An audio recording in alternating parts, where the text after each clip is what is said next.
very quickly, I'm going to add a limiter.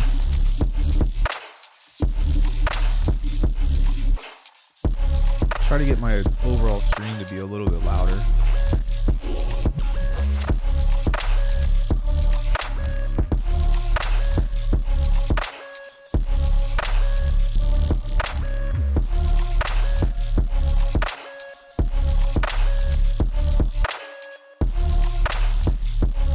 Testing.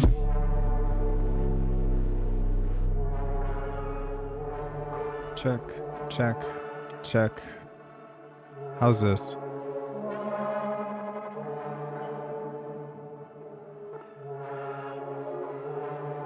Hopefully the music is a little bit louder and the voice is a little bit louder as well without it sounding broken.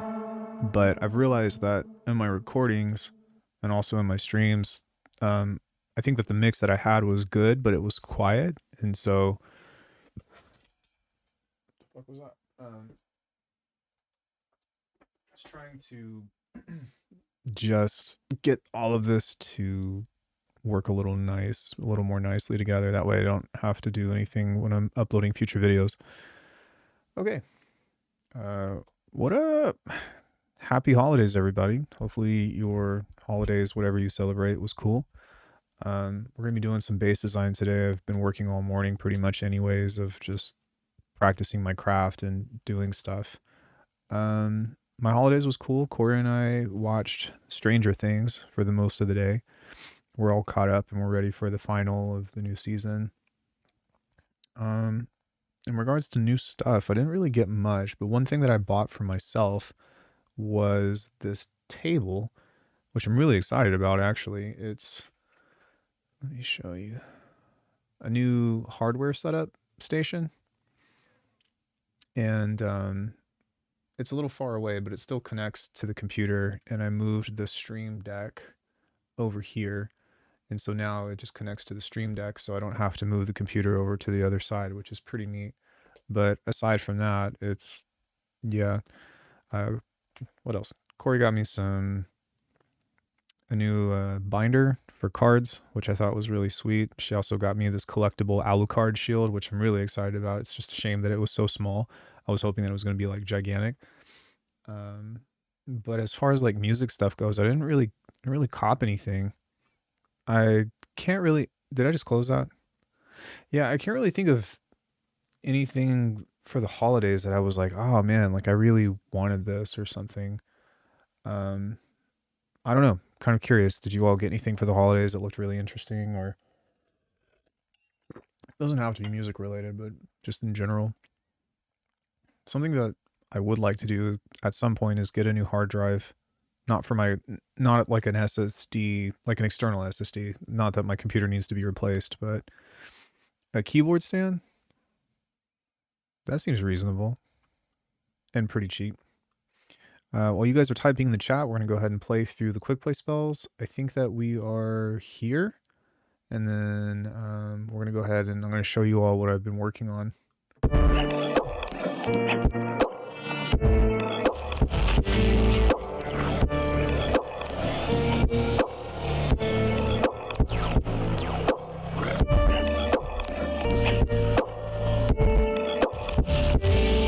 Just too many options. Hey, Crazy, what's up? I know you got something for the holidays. What did you do for yourself? Go on, cough it up, spill the tea. What'd you get?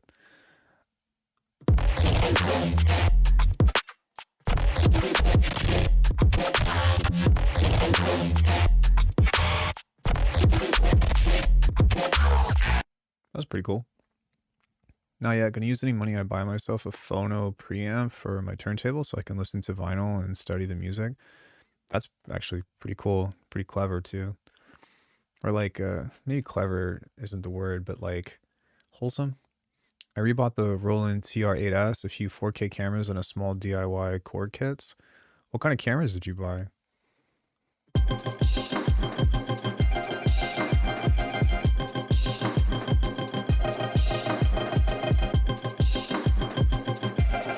Oh, that's the, yeah, I think I saw that on your channel, the thing that follows the camera, or the camera that follows, if I'm not mistaken.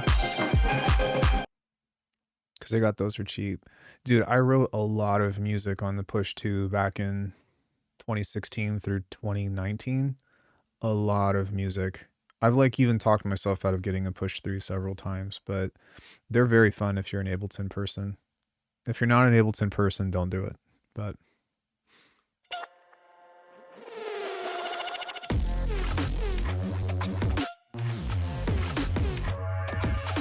hey, Stern, what's up, dude?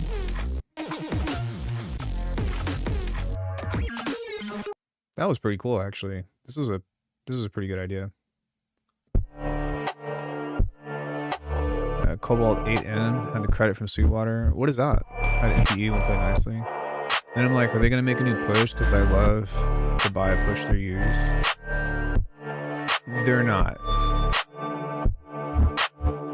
Not for several years. Because the thing is like the Push 3 was designed to be in standalone, right? Or sorry, let me try again. The Push 3 that is standalone was designed to be upgradable. And so you can actually replace the CPU and the processing power within it in order for it to scale. So I think that they're going to sit on it for quite a bit before they make any like major changes to it. Cobalt desktop synth. I don't know what that is. Let's find out. I also went for a hike and baked some chocolate cookies. I've been busy. I have been... Oh, I think I saw this at NAMM a few years ago. It's a wavetable synth, right? Is standalone that important though? No. But you were saying, were they going to come out with a new one? Yeah, I think this is a wavetable synth. Venus Theory actually introduced me to the creators of this, and I had a chance to play with it at NAMM. I didn't really like get to go deep into it because it was so loud there. Got the one without the keys. But yeah, I was just curious as to what it was. So this one. I think getting one without the keys is better anyways, because like you can just use an Oxy One or an iPad or, you know, whatever to sequence it and do all the other shit. But yeah, that looks pretty sweet. You'll have to let me know how you like it. Yeah, like I don't know if you came in while I was showing people my new desktop or my new hardware desktop little station. But this guy right here, it's got everything, and then rather than having a keyboard and all of that other stuff, I just have the little Oxy One sequencer or the Digitone 2 for doing notes and whatever. Yeah, it's nice. It's like a little station, you know. Man, holidays are... I've never been a holiday person. Christmas was nice with Corey, but other than that, fuck the holidays, man. Straight up. So I've got this patch here that I've been working on, and if you all have been hanging out in the stream, I've been really like changing or really trying to map out the way that I do stuff with resampling and all of that other and whatnot. Yeah, for sure. And so what this is a insane patch that is designed to be purely like automation based and performance based. And so if you have like controllers or you have macros or whatever, it's kind of cool. I just go and fill this out with this stuff. But yeah, I'm not going to like commit to this idea or anything, but this is some stuff that I've been playing with as far as like getting interesting timbres.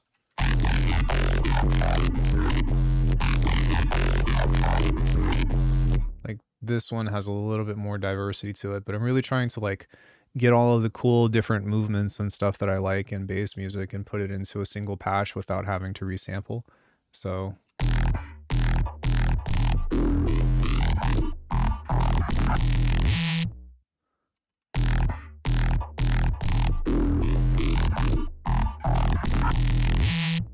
but yeah, it just does so much shit, which is really fun.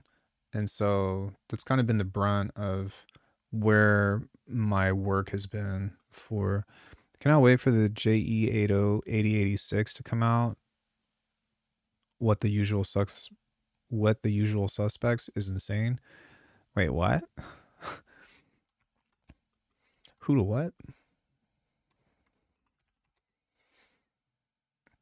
So yeah, we're gonna make another one from scratch. And what I've been trying to consider are different things to put into the macros. And yeah, I'm like kind of making a science out of it, but it's been a lot of fun to create. I just haven't been able to like apply it yet. And I've been messing with the approach of how I'm writing bass music. Because normally, like, what I'll do is I'll just like do an 808 and then make a neurofill or something like that. But it's been a lot of fun to try to come up with things that you can play a line with and have more interesting movements or whatever. Um, it's just kind of like, all right, well, what can I put into this that is going to just suit the kinds of needs that I have? So, I don't know. If anybody has any questions about that along the way, then please feel free to ask.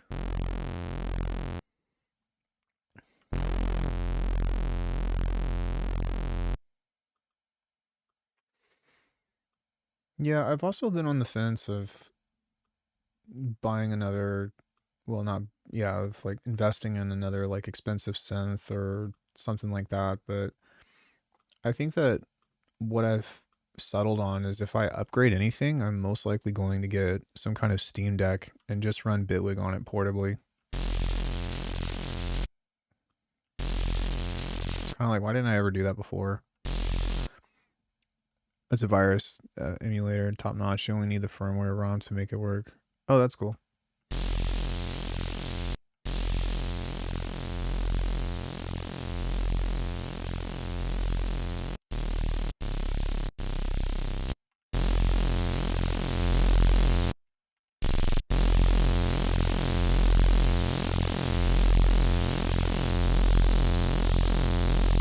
So for this, I really want this to be a little bit more broken, so we're going to turn this down.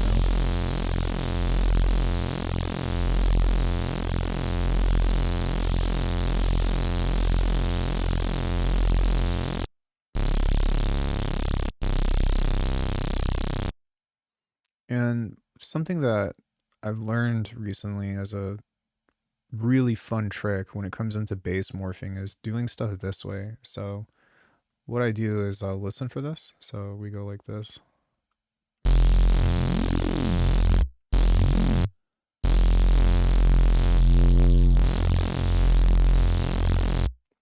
And we'll apply a macro here. And this needs to be all the way up, so that way I know how far I want it to be.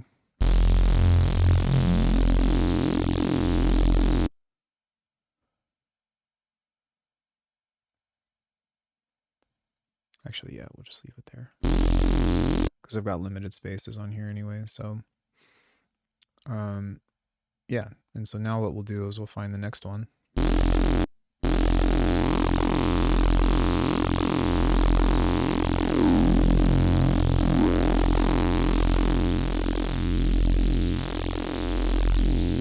So we'll start here, and then we'll move this downward.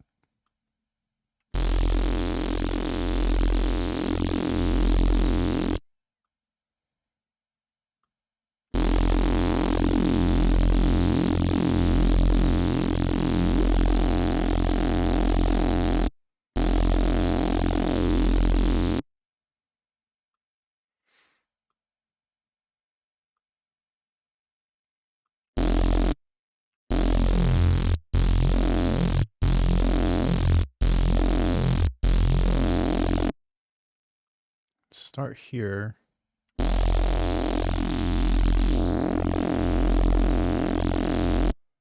then move this downward.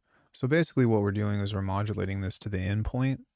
And because of that, you can cycle this through, which is really nice and a really efficient way to do this and to get like what you want out of it. And what I've realized is the other thing is that if you apply this to a macro, then you can always come back to this and be like,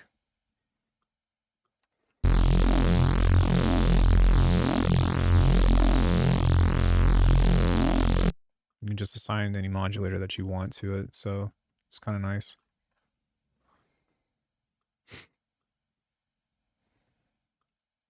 So we'll go like this.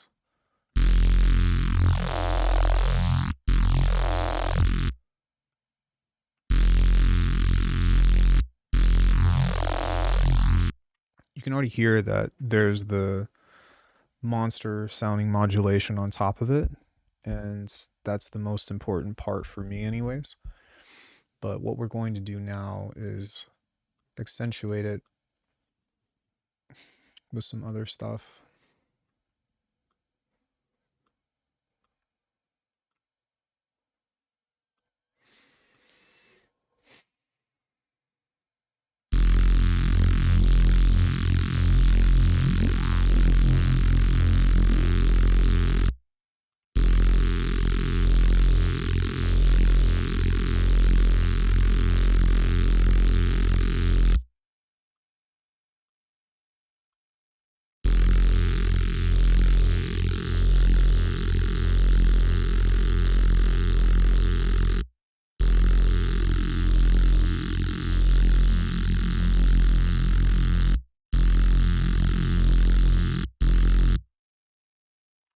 And so now what we'll do is we'll grab a macro here and map this to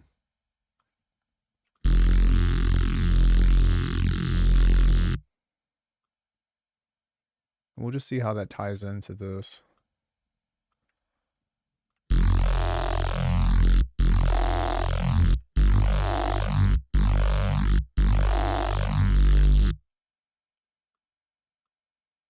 Fair enough. Same thing here. We just map this to let me see here. See, I don't really like it up here because it removed all of the interesting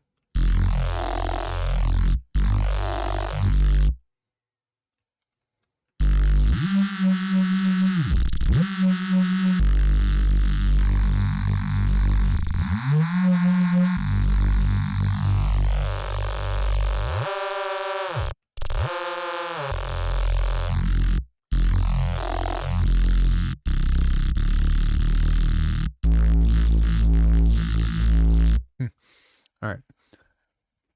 So now what I'm going to do is add a comb filter.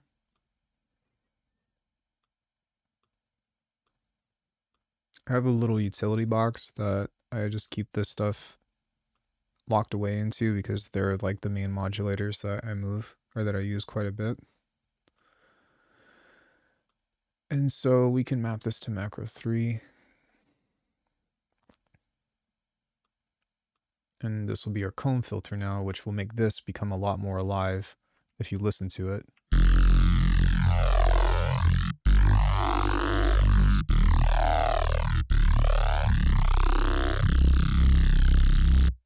So it's kind of nice. And then what we can do is continue to build on this with, like, say, like a convolution reverb.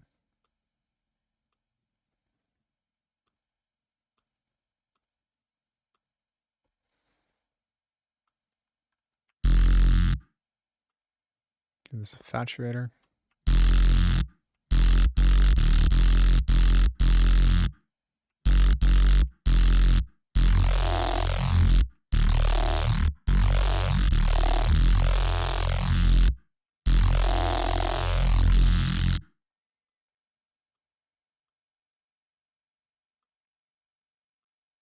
Give this like a slight chorus.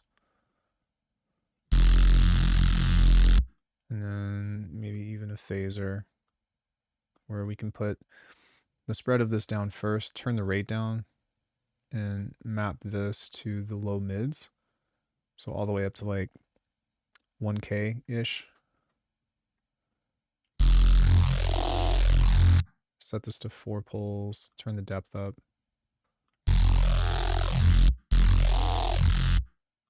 Then back off of this.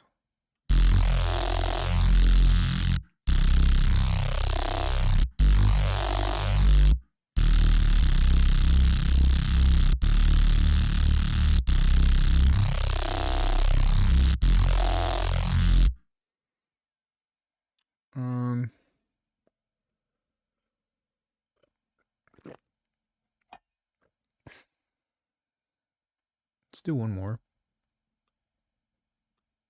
See if we can push this out just a little bit more.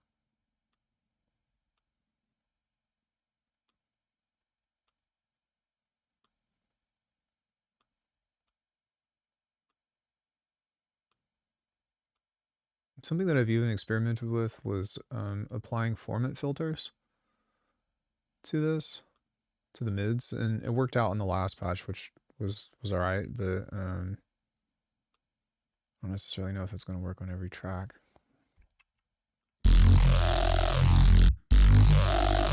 Yeah, you see how that made that a little bit heavier?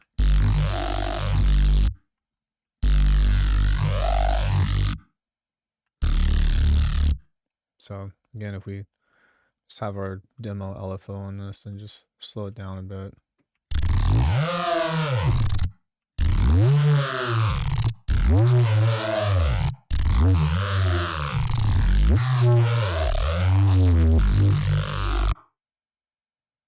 Pretty cool.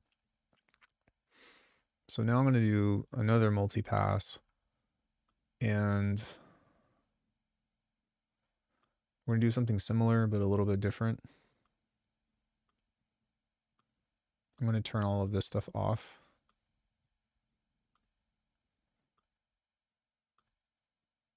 Slice EQ anyway.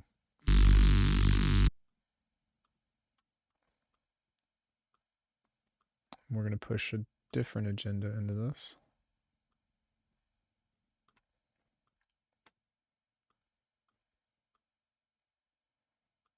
And this guy, I'm going to move this all the way up to 16. Duplicate it so that way there's both. Set this to like 700. Bring this all the way down to 40 something hertz.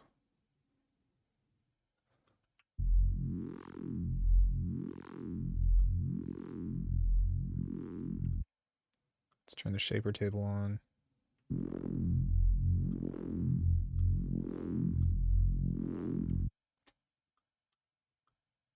Do another filter here.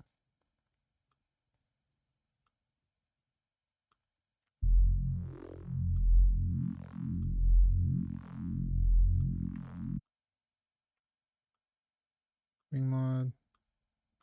Low pass noise. Saturator.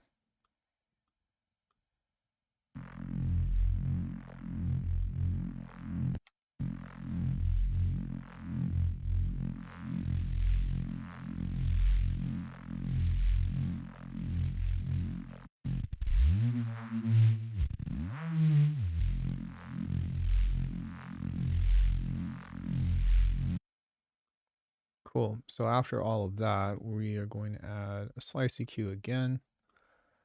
This is kind of the secret sauce of how to get those cool sounds. Low mids. Low mid vowel movement.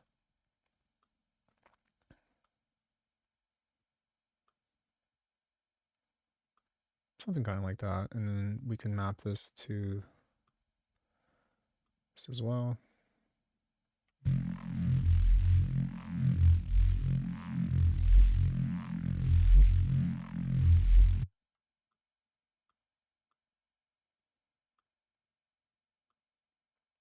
Filters galore.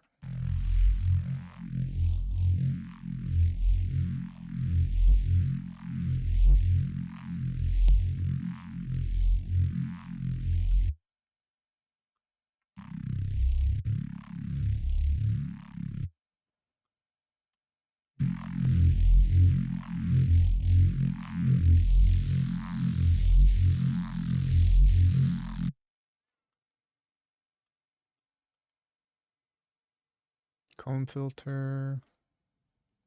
Just going to leave that one on. We don't need to automate this one because this is going to be an outlier for making its own movement. Because you literally draw on your own E curves.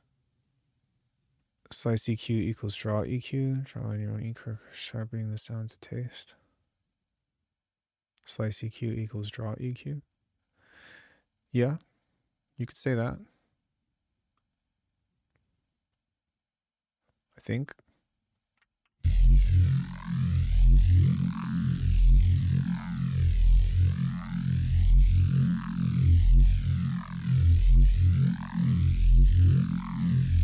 So we're pushing the gain in just a little bit too hard. for the low end, so I'm reducing everything.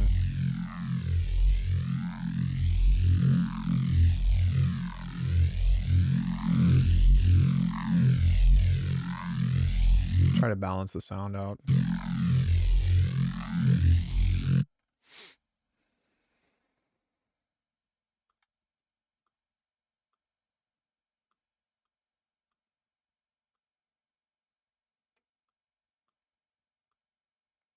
Because if you listen to it, if you just listen to the low end, like on max,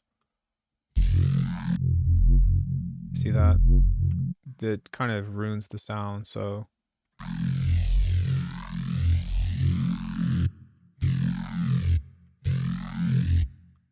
And all of this is going to come back up here in a second when we send it through an OTT, but right now we're just doing the building parts.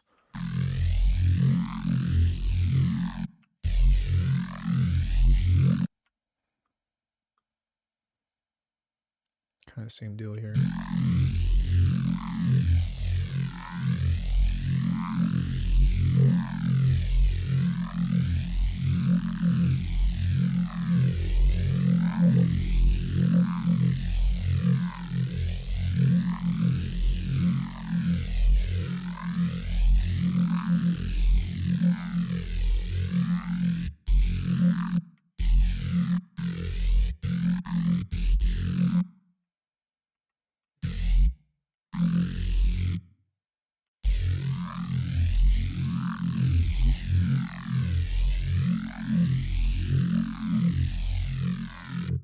And this time we are actually going to use a filter, low pass filter, to open this up.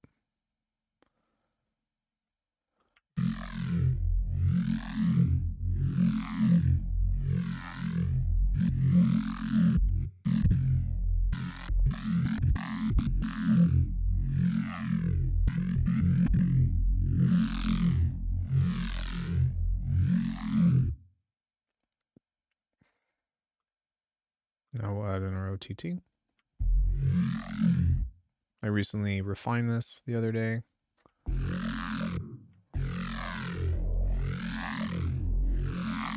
say the other day, that was earlier today. But something I learned, everyone, about OTT, especially with this applies to any OTT, is that adjusting the threshold here,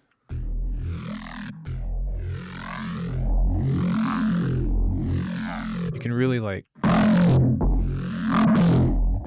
there's a middle ground with it, but pushing it and like sending the low end through it just a little bit is a really interesting thing to try. But now that we've done that, we can apply this and make everything else a little bit louder.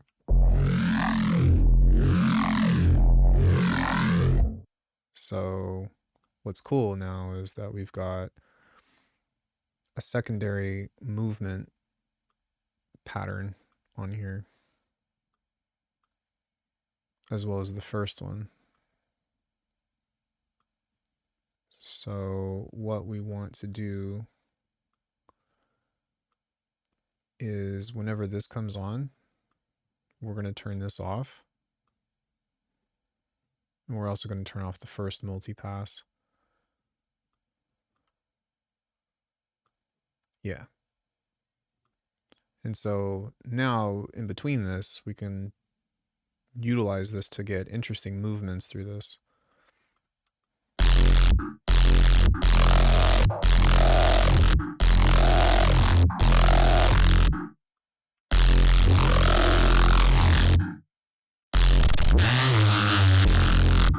Now, the tricky part with this is to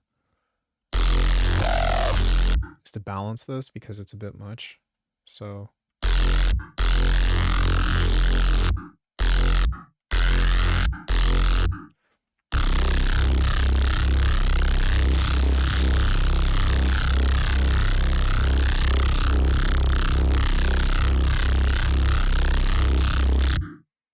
something else that might be worth trying on this is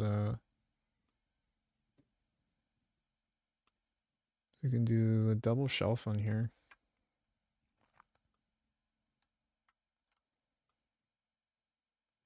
Where we just boost the lows.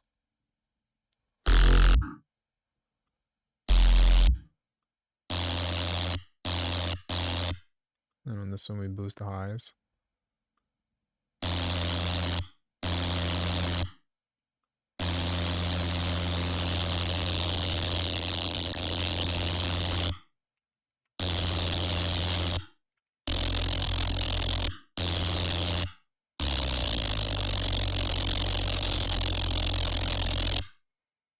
Hmm.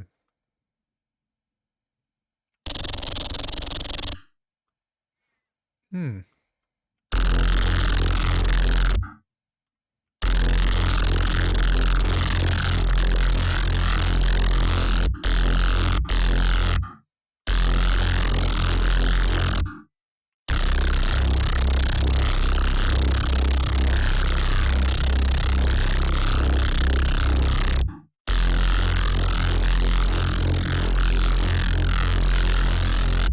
So the whole point of this is to just mess with the white noise to try to get an interesting texture over it. And so that's why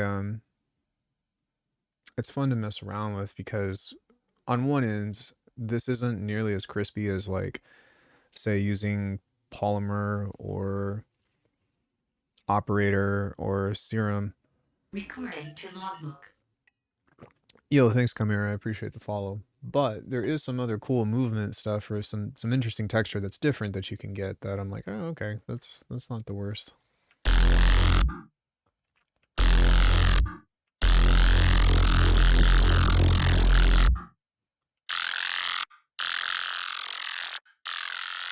The other thing I've learned is how crucial this whole thing is to balancing the sound out. For example, this is like the mud region here.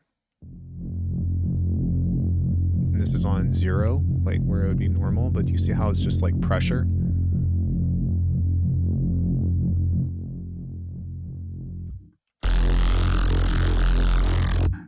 But now we've got a pretty fat sound.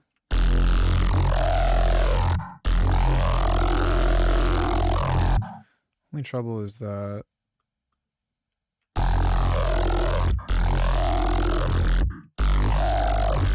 okay, that's decent. Grab a filter here, set this here, set this here. Pull this down to, say, 400 hertz.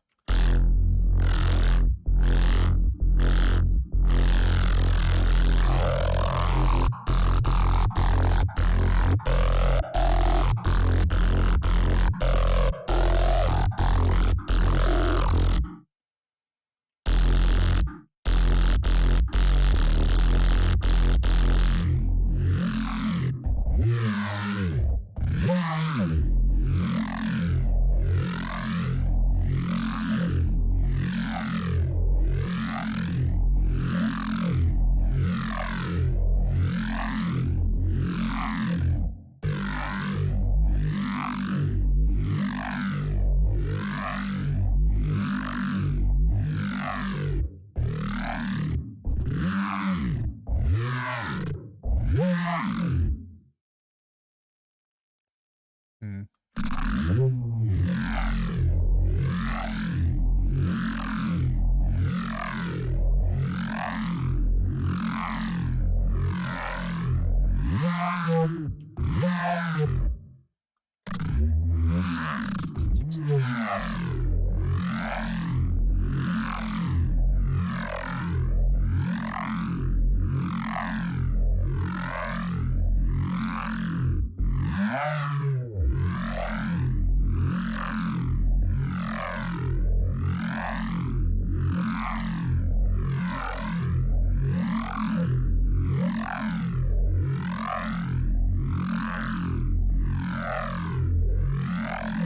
A lot of this stuff is like really about being precise with the ranges on this and messing around with different placements of these, because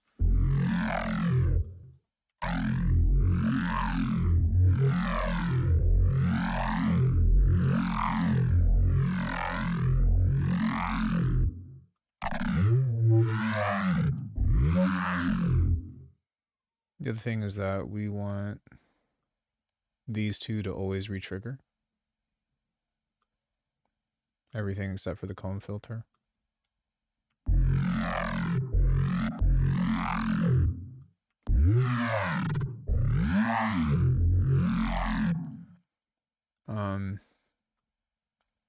Because we want the sound to be predictable.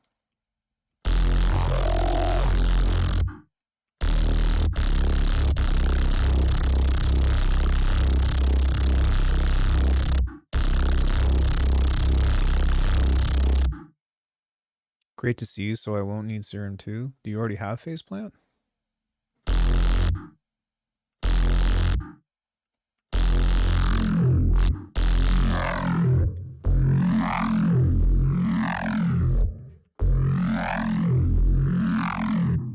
So what I did here was I pushed the threshold up to balance out the volume that was reduced because of the bandpass, because it makes it significantly more quiet.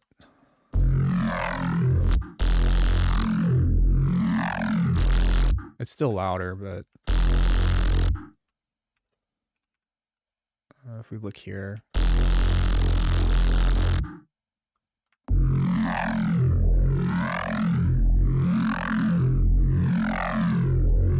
hey Nate, happy holidays, bro.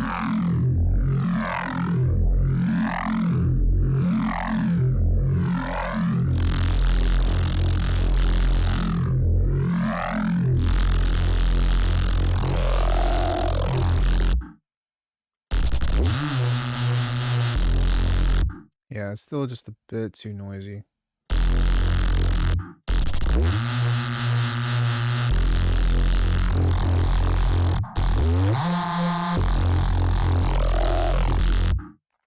I forgot something else that I'm going to do on this is I'm going to grab a shelf.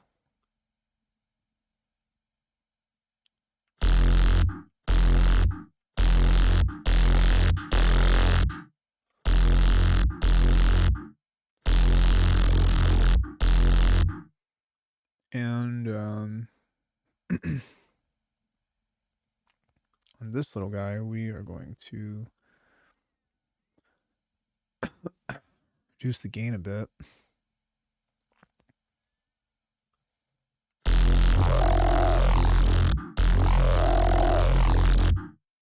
That makes a much bigger difference.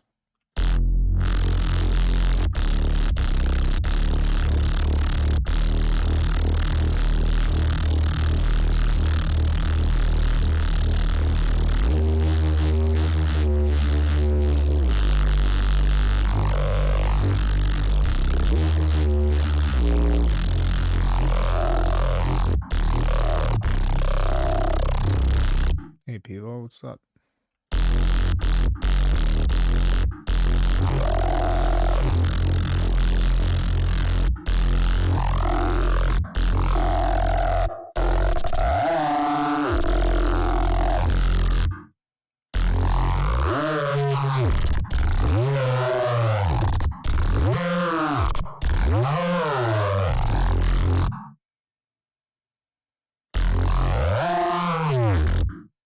Is it from this? Yeah. So we're going to push this down just a little bit. And then check this one. Yeah, so we're also going to try to stop gate that just a little bit more.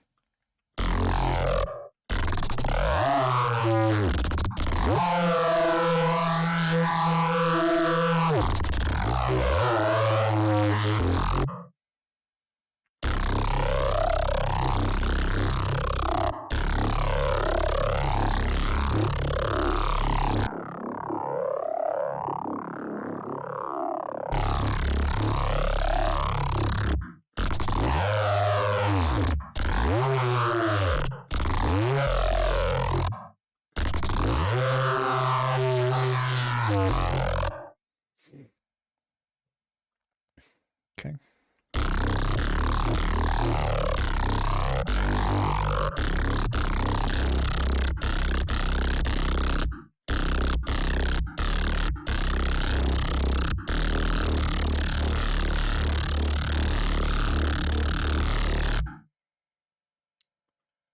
So we need 2 macros, one for the mids and one for the highs. That's like one thing that I do want to keep in here because I like automating that.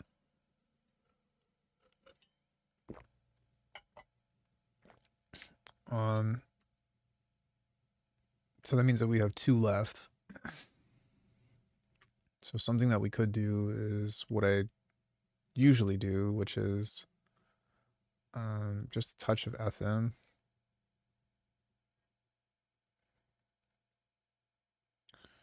About there.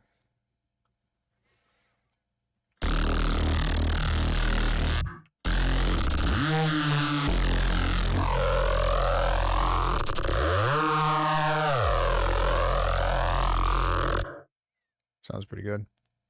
Maybe what I could even do is just map this to, or map the comb to the FM as well. So that way I still have 2 more macros to mess with. We've got a low pass filter, secondary movement, high or mids and highs, and then what else could we do with this?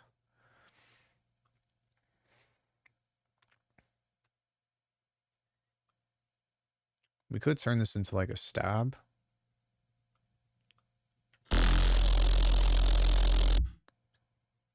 Ooh, I gotta do this with all of them. Just a thought, if slice EQ can be automated, probably you could replicate behavior some EQs with character.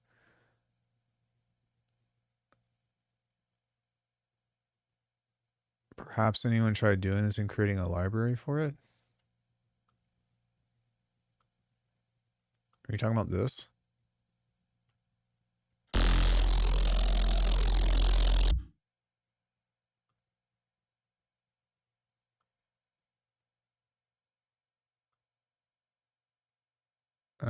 Yeah, that's like every bass thing that I've done. But I don't save them because it's not really worth the trouble. I've also done instances where instead of moving the EQs, you do this. So that way you just create the format that you want. But yeah, it's not really a marketable thing.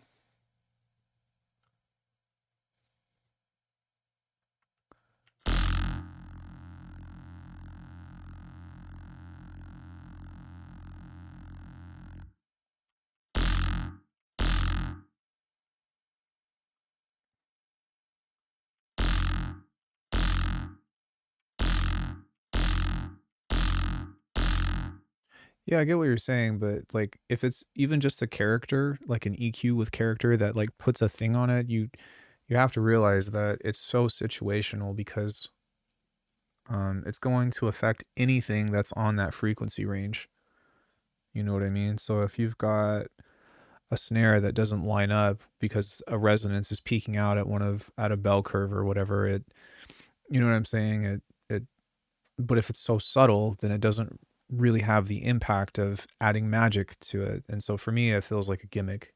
And I feel like it's not paying respect to the individual's music. I think that you can do it on a per track basis and like create your own character versus having something to already work with, but it's so situational that you should treat each EQ differently each time.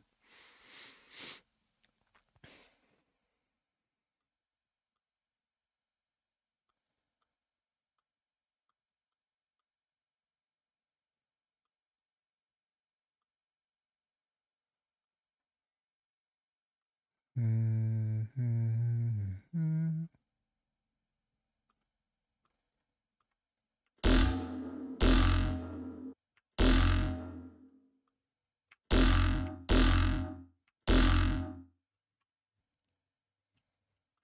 Fuck it. Why don't we try this?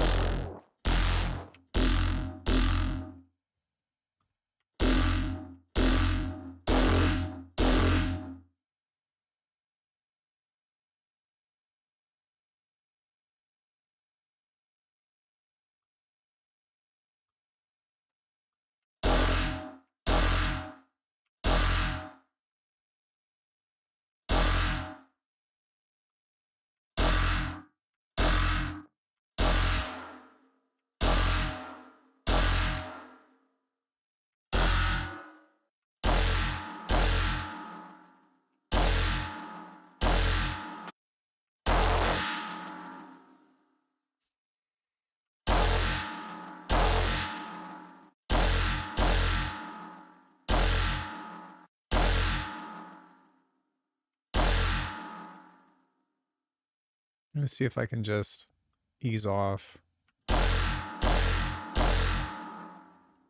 So like what I was talking about from before, it could benefit you to do something like this and create like a weird EQ shape that actually this is very common within like gabber and hardstyle kicks.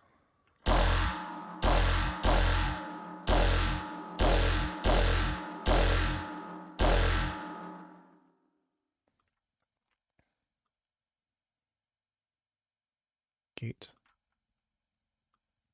Zero tolerance policy.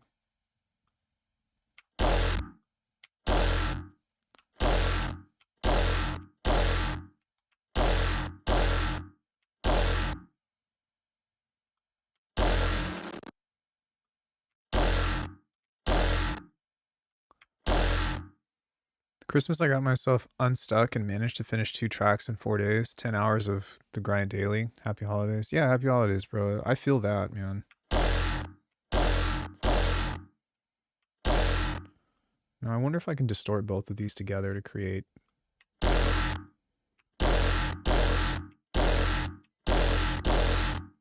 Which, doing so, kind of frees up the mid-highs a bit. Maybe not.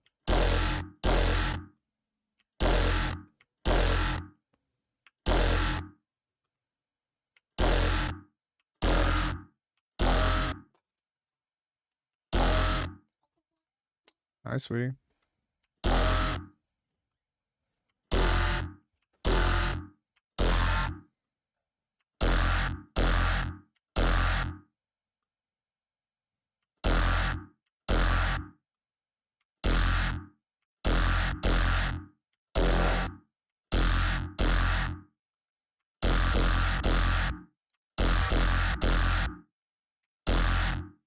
So that can just be served as like a blast, which I think will work pretty well.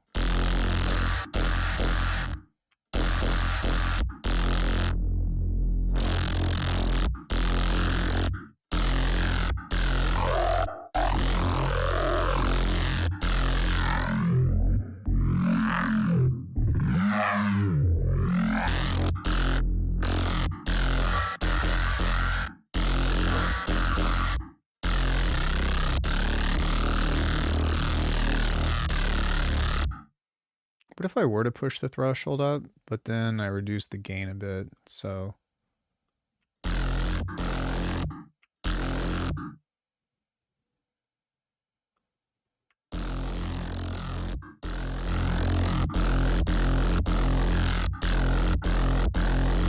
What I would want to happen with this ideally is have the low end pretty much eat all of the high end in an attempt to create intermodular distortion to just get like a fat fart, just like a, you know, but maybe this isn't the way to go on that.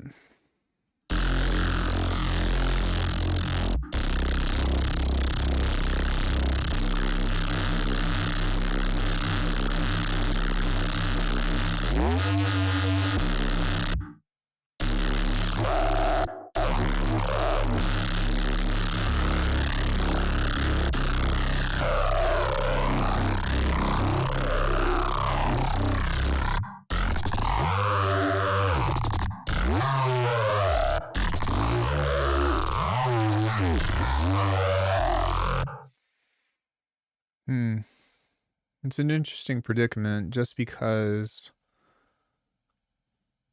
I have to listen to this, but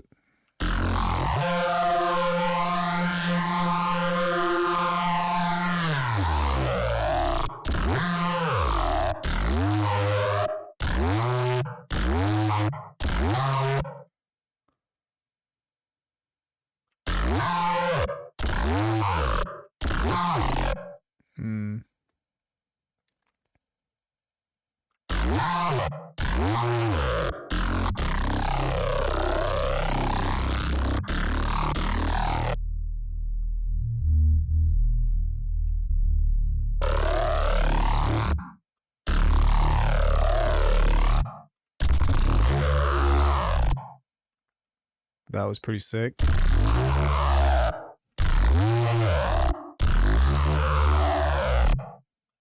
Okay. The other thing too is like whenever we're automating this, it's going to be a little bit different because it's not just stuck to the LFO, which is pretty important. So we can literally manipulate the placement of the vowel, which is nice.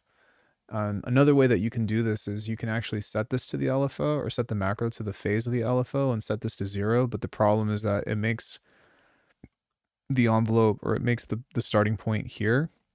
And if you were to set this at like 180 phase, it only goes from here to here. So it's kind of annoying, but it does work. But these are some things that I've been considering with coming into what to do with these kinds of things.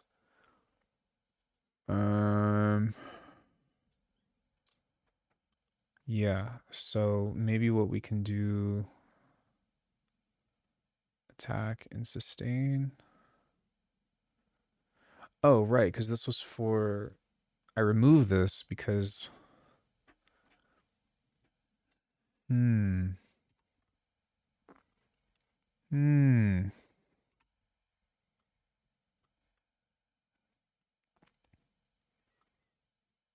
So we can take out the mids with this.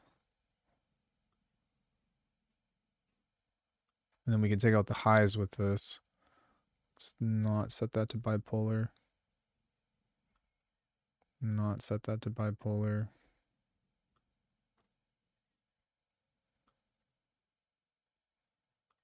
Yeah, we can just do it on the outside of this. This has to have a name though, so otherwise it won't show up.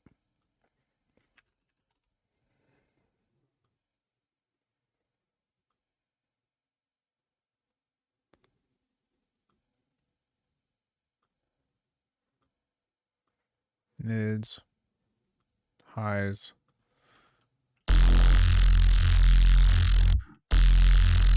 It's kind of nice because you can get like a much cleaner sound, or like a much more clear signal by removing the mids and then also by removing the highs. You can use that to create like sub blasts. And so it takes away the need to actually make a dedicated sub, and it's a very helpful tool to do that. So I don't know, what other kind of thing could I add that's kind of like a neuro type of sound to this that I would want to do?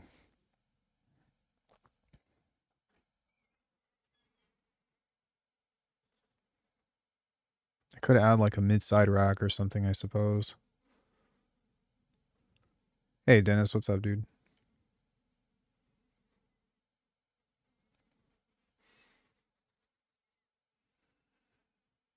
But we have like the morphing sound. We've got, I don't know, let's just start. One other thing that I've learned to do is to put an M before the names of the macros. Cone FM.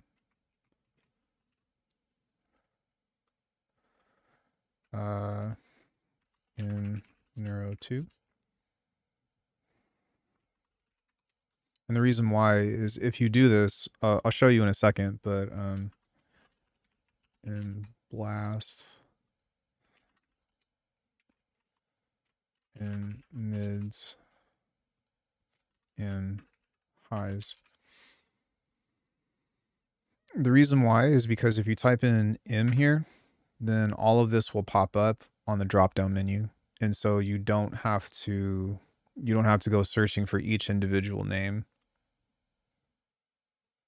There's a really clever thing, because like if everything is just val comb or whatever, and then you type in macro here, like you're gonna have to like fish through a bunch of stuff. But just having everything with M at the front of it is such a nice little workflow enhancer.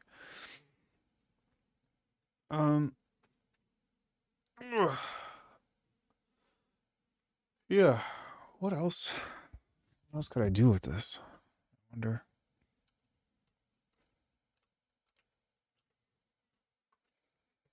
Hmm.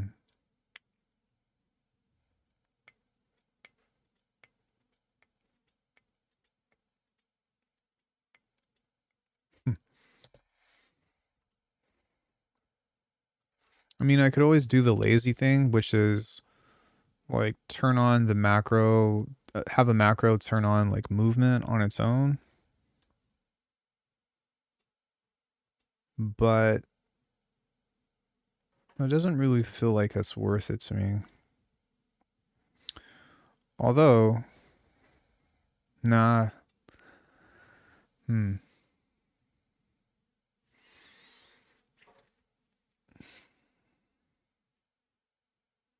Yeah, like what's something interesting that I can add over this that would make a big difference?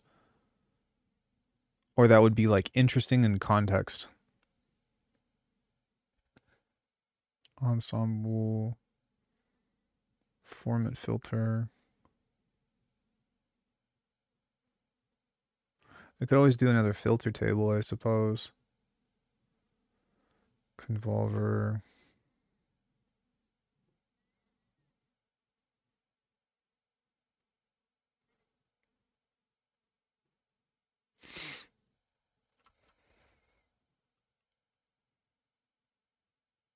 Or suppose I could always add another rack.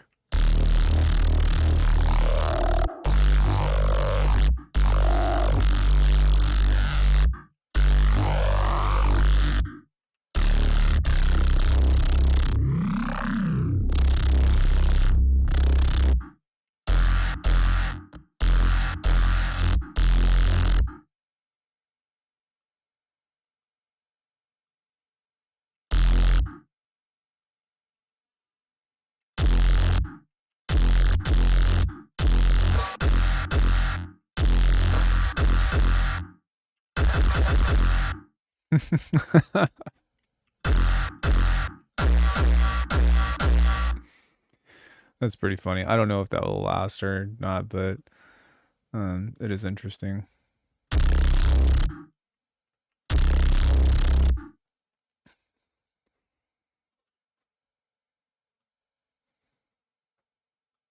Something that I always think about doing with this is like a parting like this.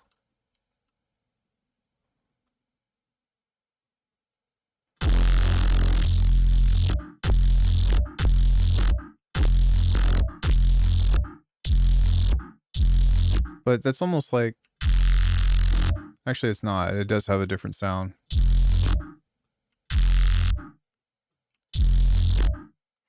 So we'll just call this in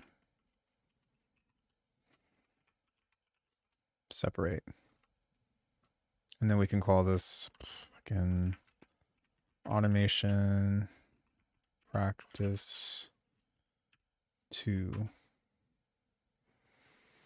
Like once this is all set up, it's cool because like you can just write, but getting the kinds of timbres and stuff to work within the same patch is, it's a little ambitious, but like once I find the formula with the kinds of stuff that I want to incorporate, I think it's going to be really fun and really cool. And it's also going to like lower the resample rate or the resample stuff that I would normally have to do.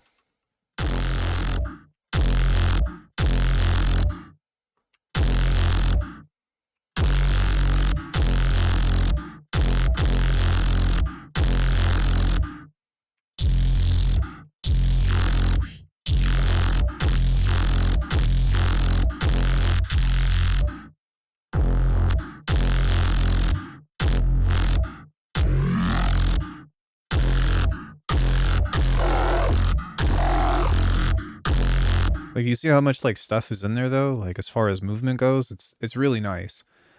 The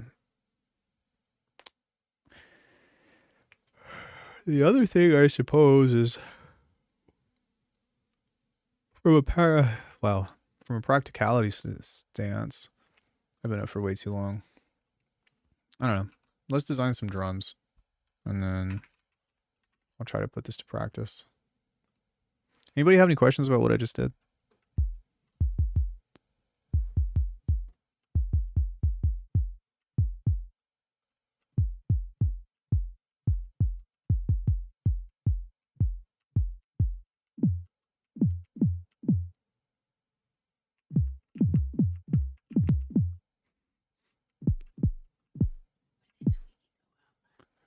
5:30.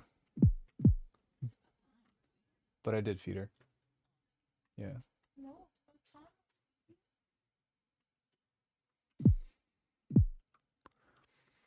Greetings from Chile. Yo, greetings, dude. What's up?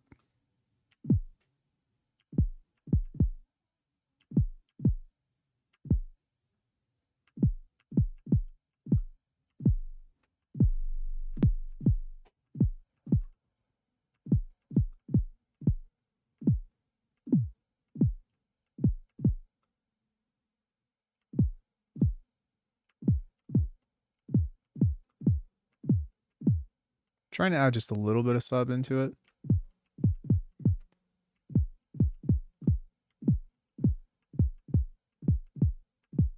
There we go.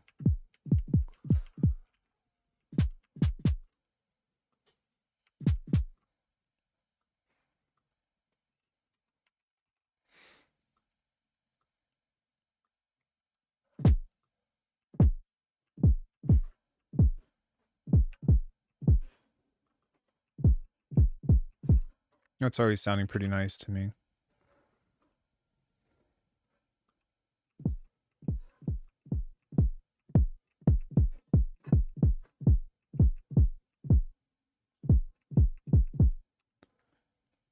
Hey, babe. I'll get that later. Hey, honey. She can't hear me. Sometimes I wonder if she's deaf.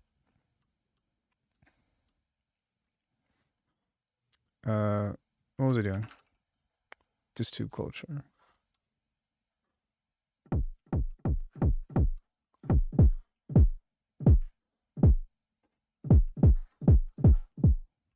Hi, baby.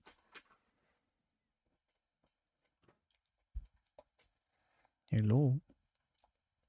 Hello. Mom's gonna take you out in a bit, okay?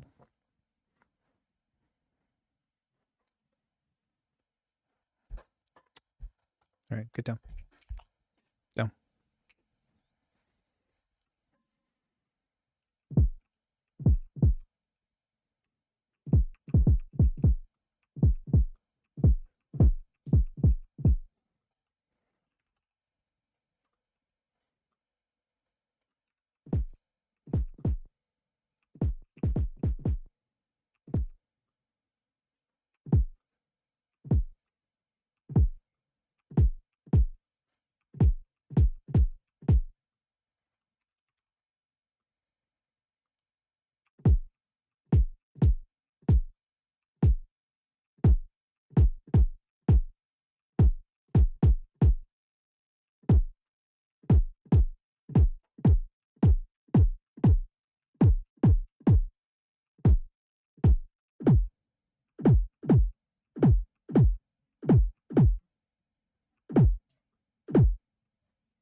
That's pretty fat.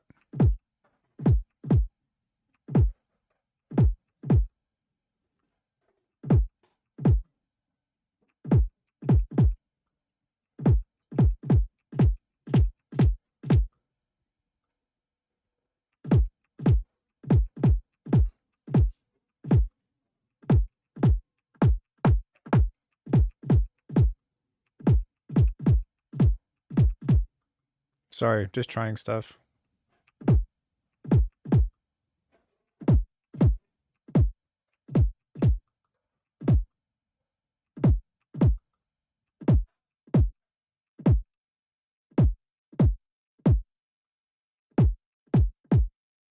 Did y'all see how that made a difference in the tone?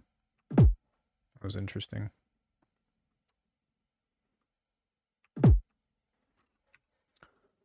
Okay. So we got that. Let's get that in here.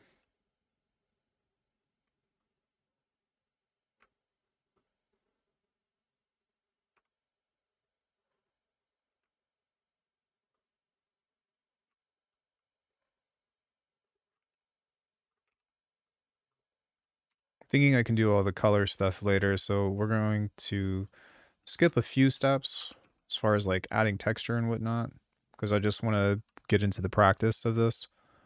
But yeah.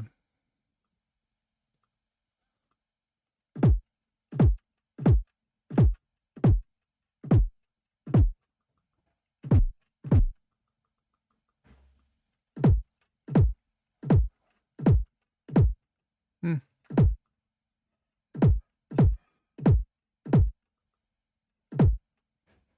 It's a pretty nice kick though.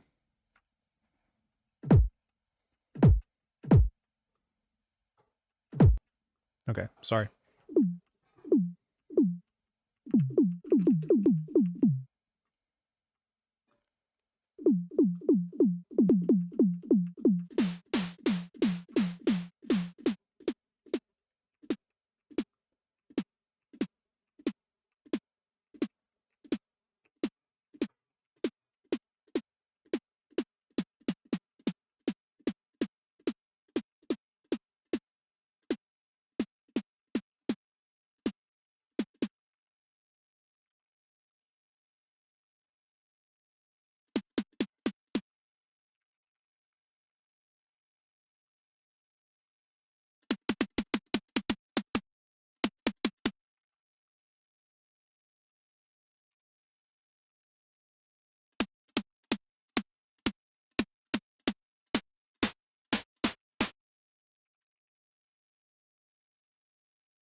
Bless you.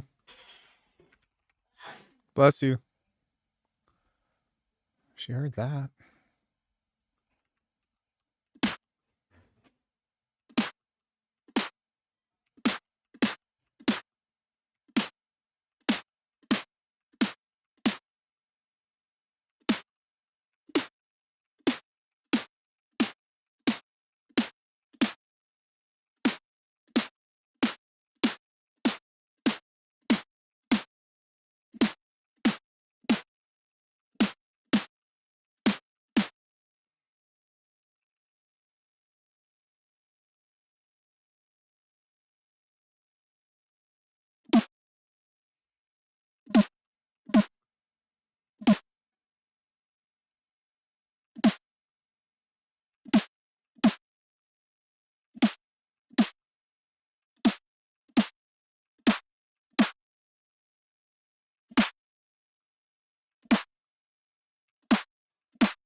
Yeah, I think we're gonna keep that in mono.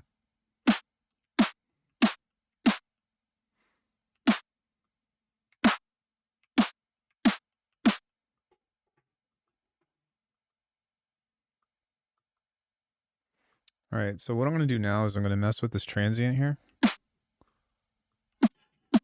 This.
There we go.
Hey, Fudge. Good morning. Hey, Andrew. What's up? Sorry, I was like,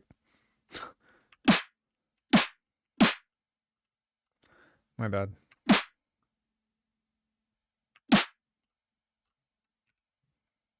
Just fucking in it, tweaking the snare. You know how it goes. That should be good.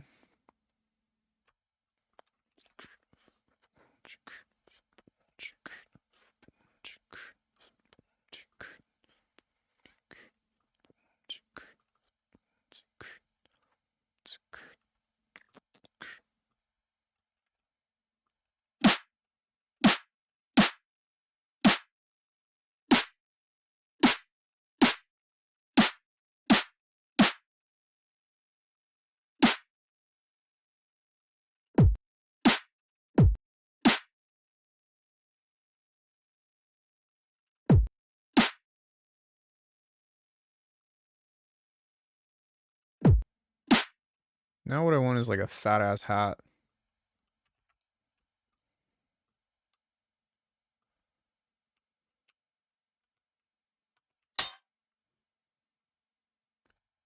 Okay. Could probably work with that, to be honest.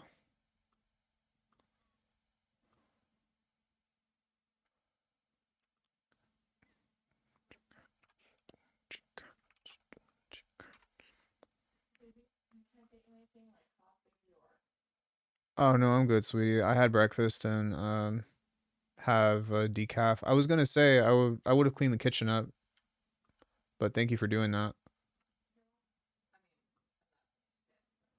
Well, I can do the rest.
Maybe not that much.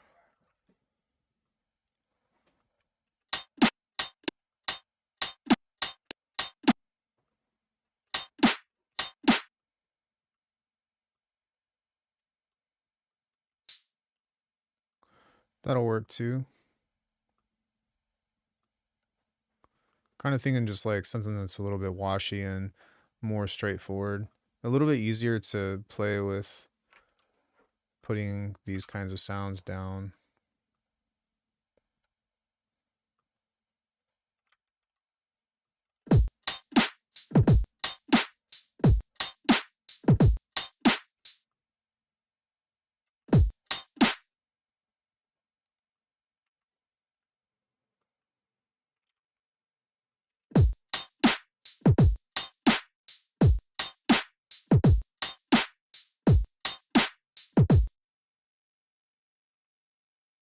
Maybe make this a little bit more off and let's see what that does.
Still a bit much.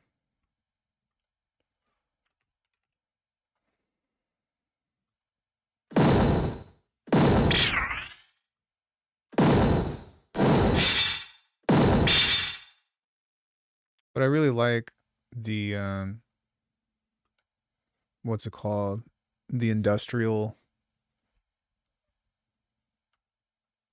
sound to this layer. It's just a bit much.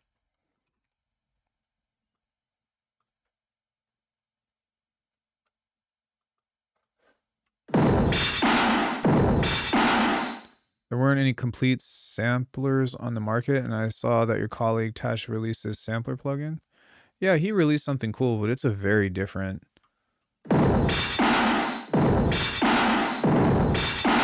It's like a very different type of plugin.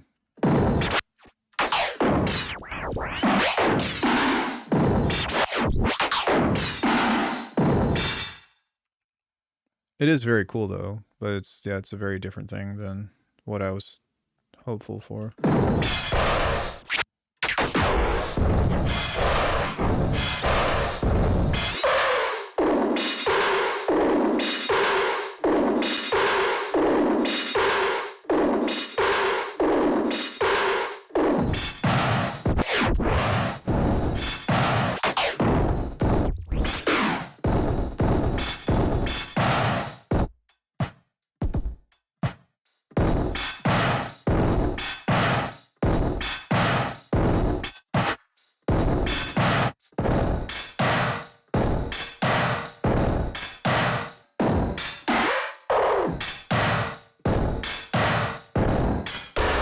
got that, babe?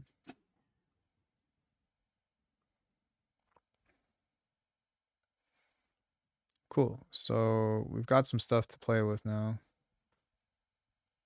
And we can just grab this entire rack and just go Command G. Okay. And then we can just move this over into the drums. Ungroup this. And then keep going.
Did that just do what I think it did?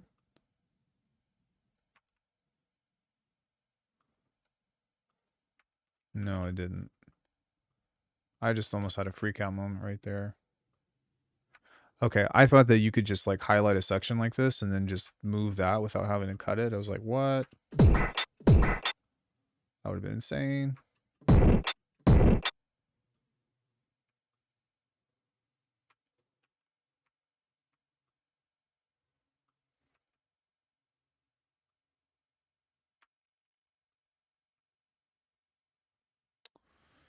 If you have fades, this doesn't work, which is incredibly annoying.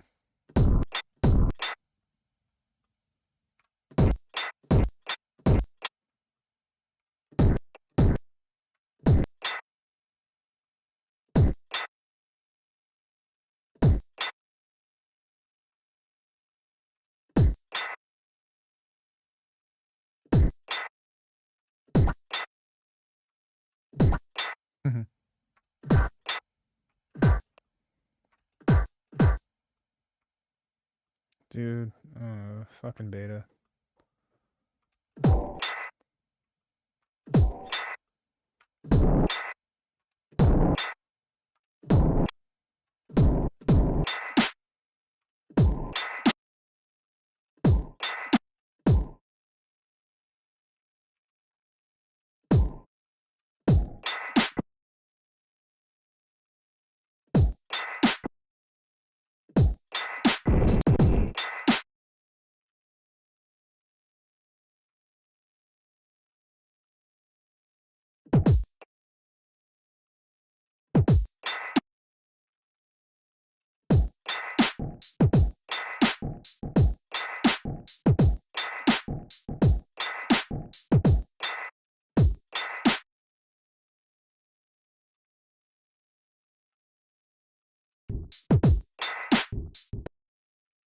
All right, I'm going to see if I can force some texture.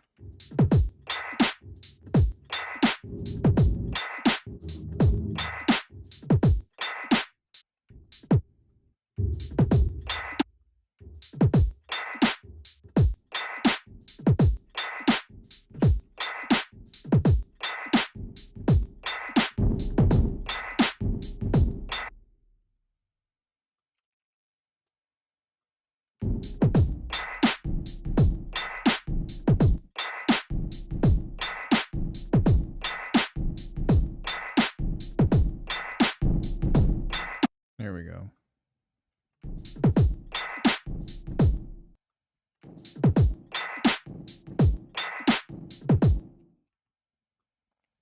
Just some rumblies.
Cool, so now we can like just play with different shit over this that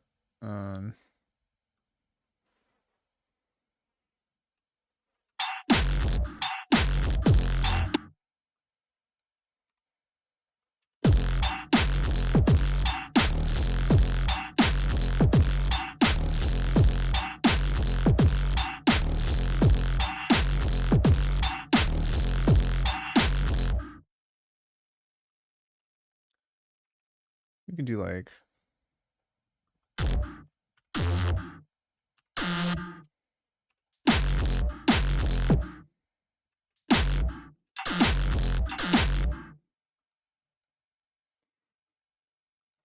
so yeah, the whole point of this was to start messing with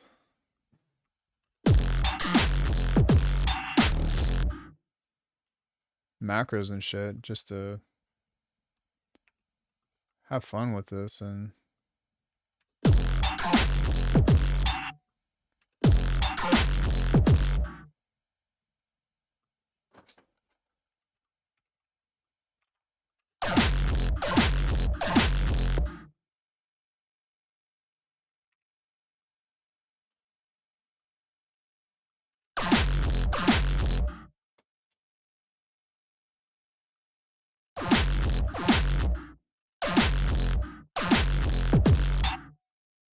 maybe even like the blast over that.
Bruh.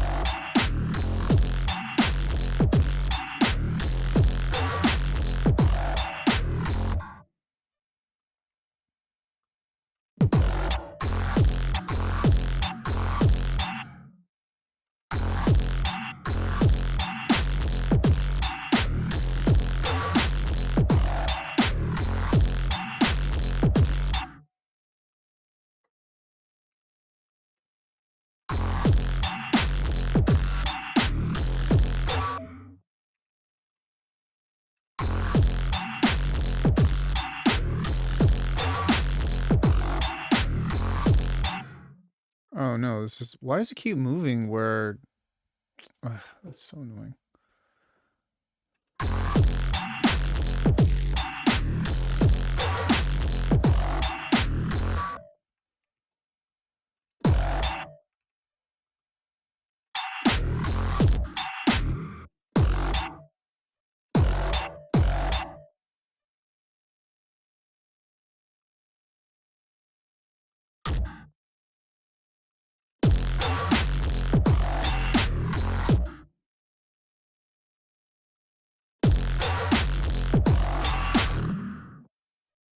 I don't want to overdo that. It's keep the comb filter up.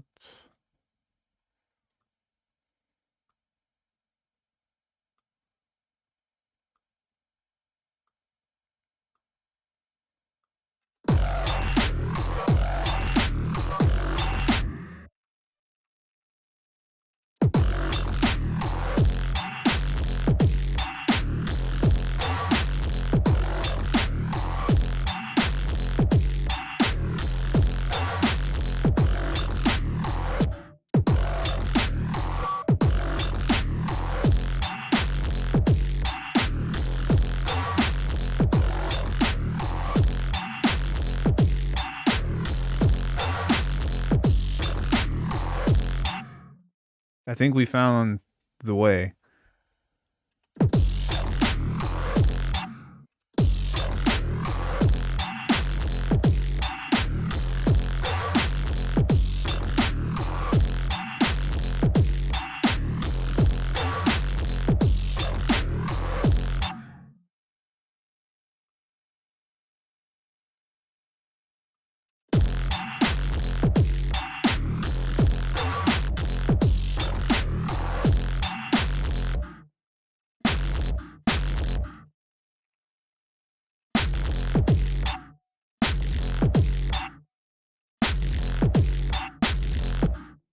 What's wrong, honey?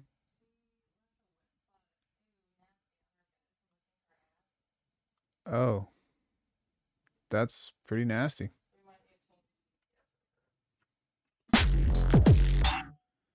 Hey, Ara, what's up?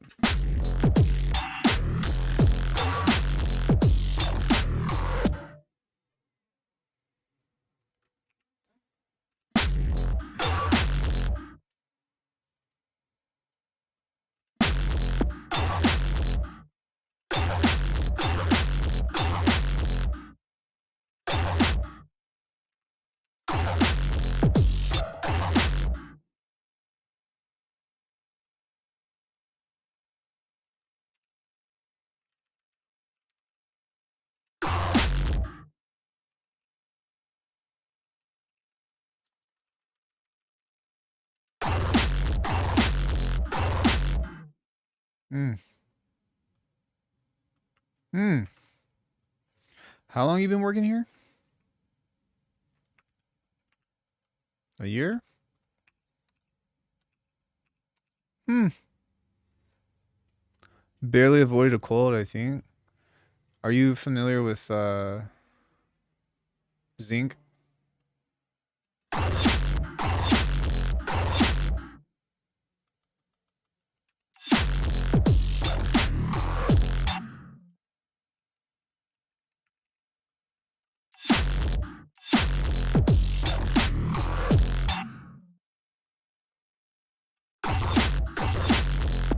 Well, you don't have to take like straight up zinc. You could do like emergency or airborne.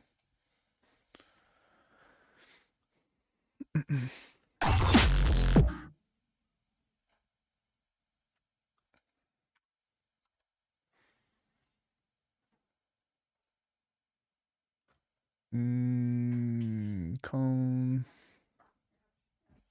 Yeah, if you take some of that now before like the onset comes on, it'll. Yeah, don't just take a straight up zinc, but if you take some of it, or like if you take something, then it will help mitigate the cold. New color mode for Bitwig? No.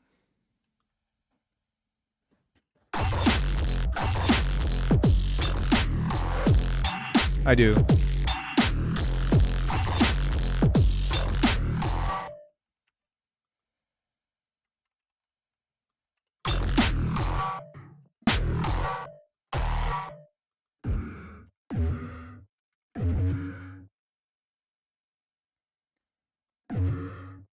Oh yeah, absolutely.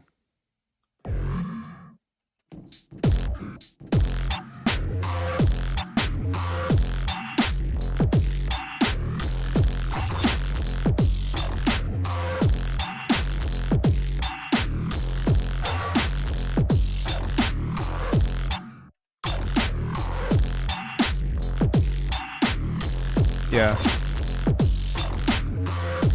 It's all one patch.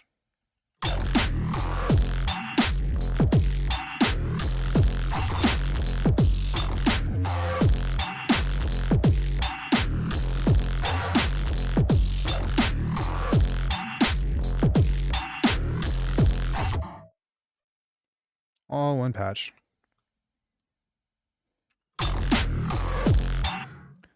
Man, I don't even care about me. I want a humidifier for my music room so my guitars have a nice consistent. Yeah, I feel that.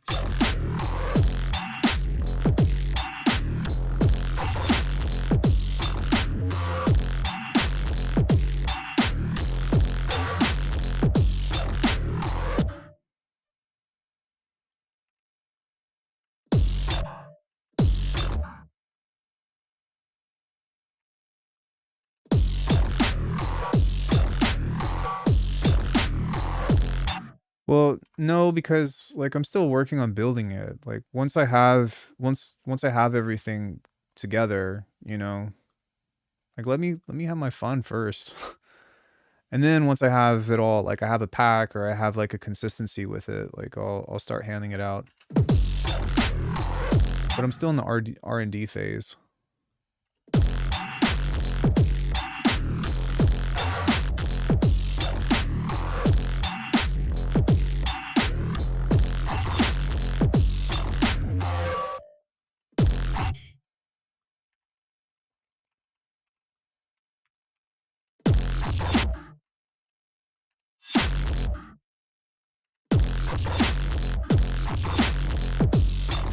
Yeah, like I still want this to do something like really fucking sick.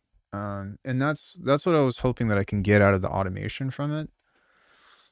And so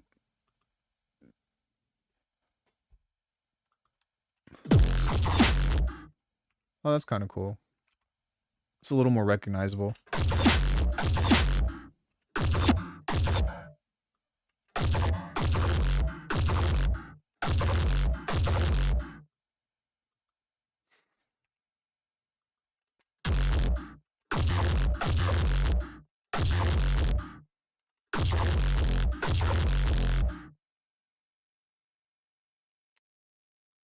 A low pass here.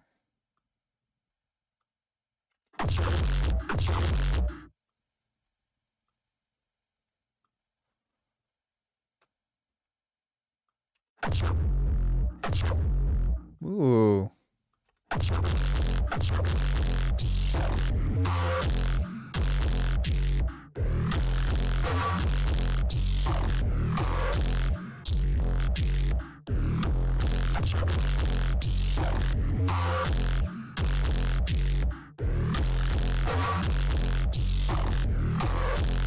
Yeah, I think the main thing is like don't overcook your low end. That's probably the biggest thing.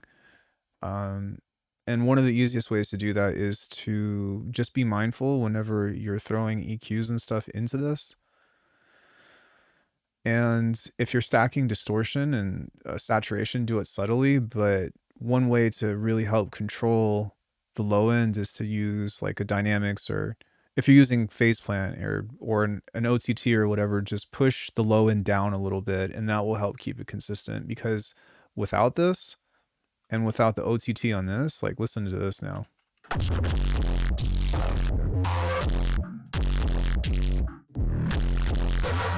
The low end is kind of blown out.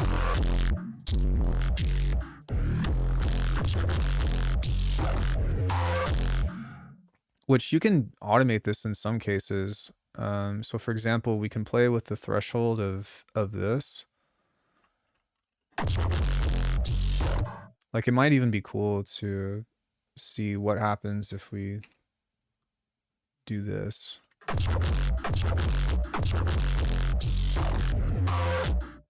And maybe even this one, the upward threshold as well.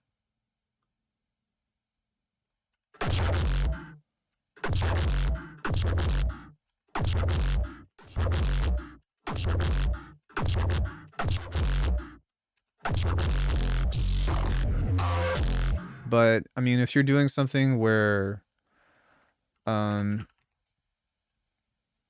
say like you got a Reese, right? And you're trying to make it all fat and stuff. Hello.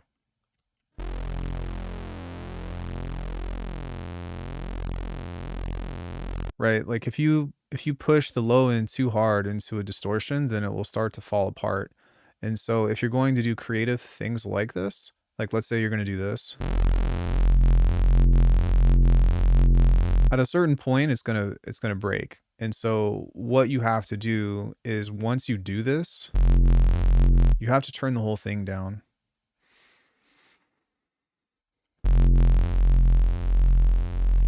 And then you can distort it.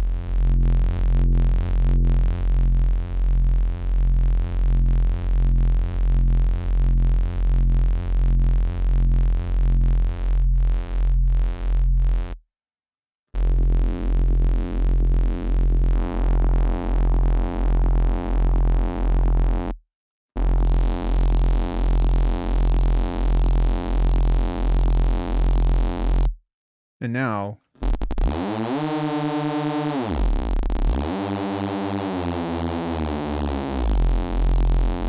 like it's still functional, you know? But if you just like go the like blasted route, like you're gonna break your sub, and it's gonna be like start to destroy everything else. But also like just making what I did in this, which you saw me put this together, but there's just a low pass filter after everything that's been cooked through this. And so that way, because I've stacked everything with minimal amounts of saturation through the whole process, it's been really nice because I can just low pass everything, you know?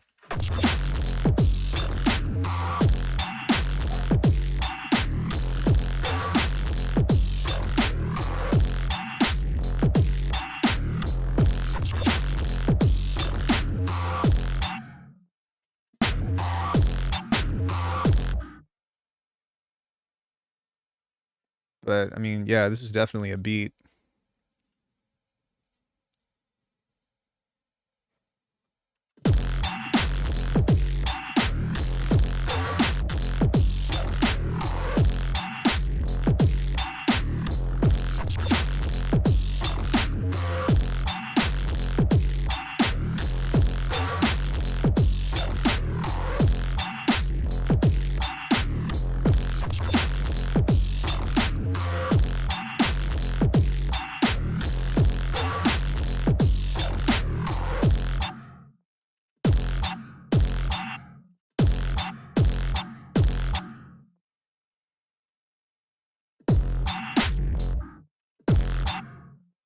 Actually, what I might want to do is just this, just a little bit.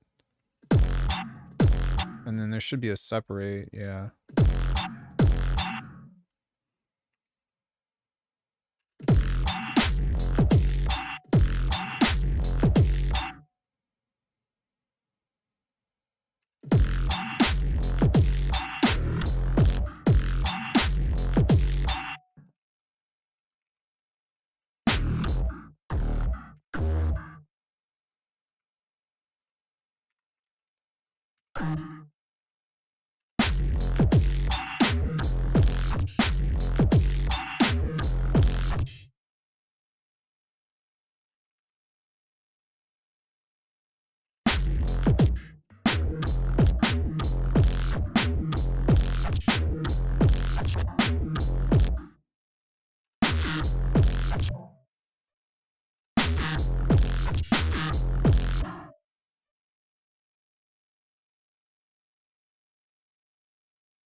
Fucking Bitwig.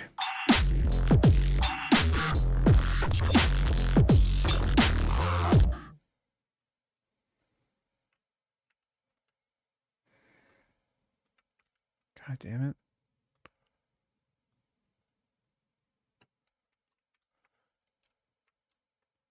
Oh yeah, I mean, I've been working on this whole approach for like 3 weeks now, and I think that it's coming together, at least with this kind of track.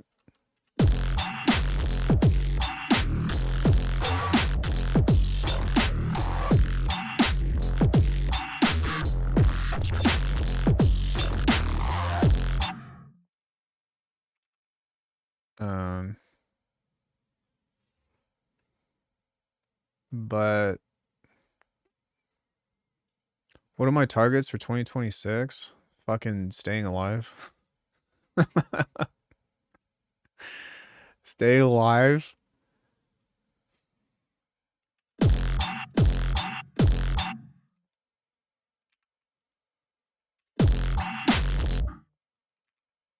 That's a good goal.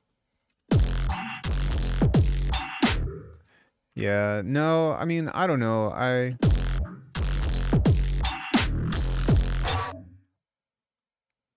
don't really have any yet. Yeah, I did.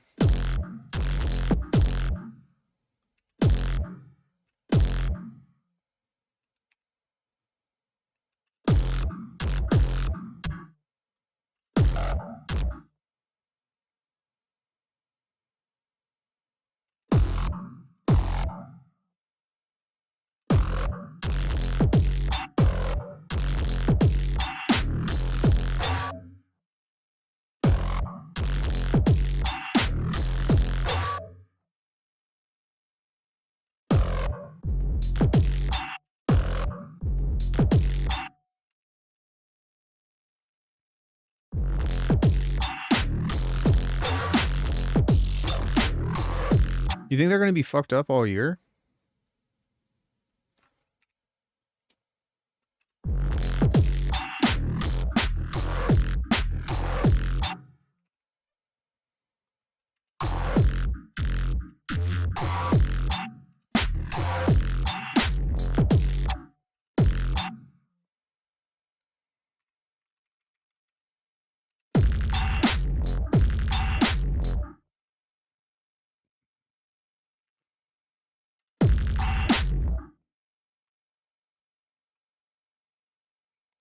That's why they're forecasting yes, because all of them are building. Oh right, all the new AI shit. Yeah, true. I don't know. I could wait another year. AI really is ruining everything.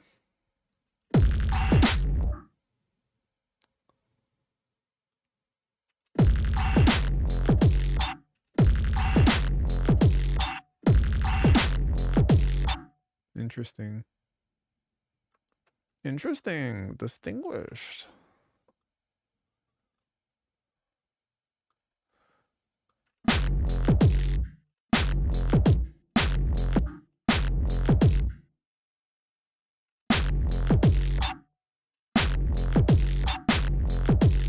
I want us to do something cooler.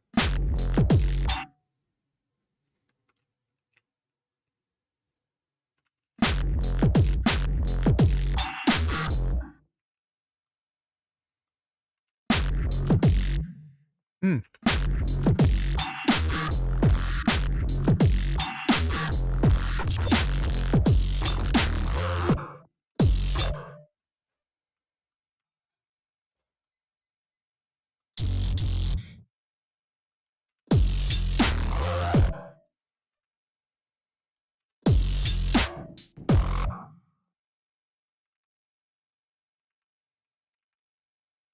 $30 behind stream with that machine gun read is kind of flirtatious if I do say so myself. Yeah, it's just the automation.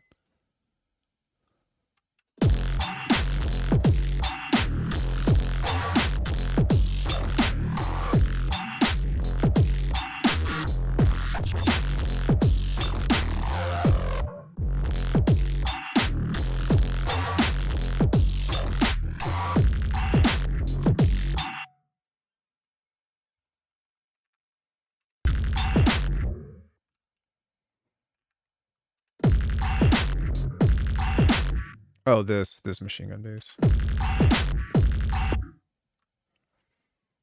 Um,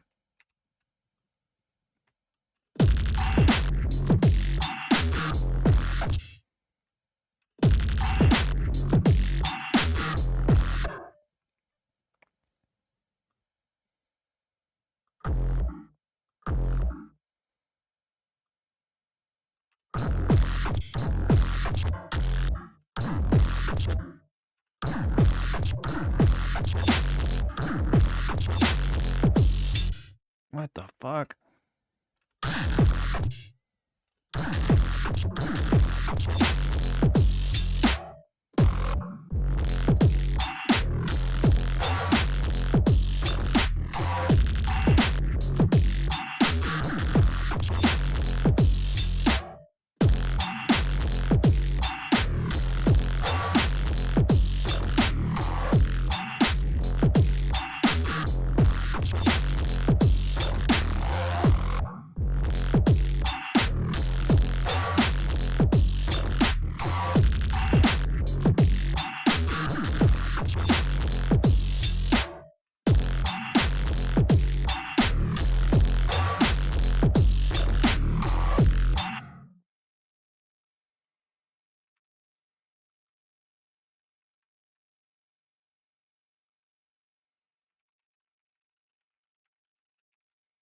Yeah, like it's really nice to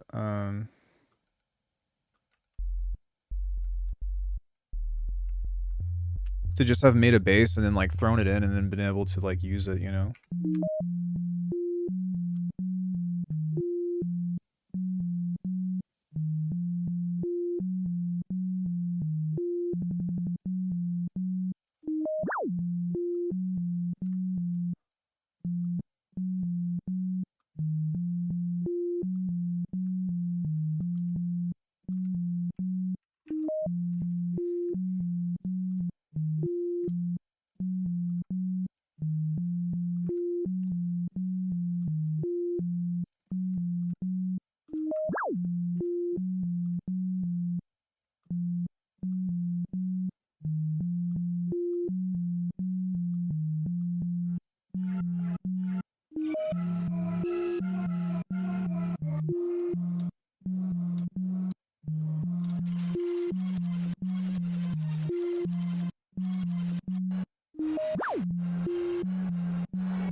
That's why I was streaming now, so that way we could have the afternoon together. Oh, thank you for Borderlands.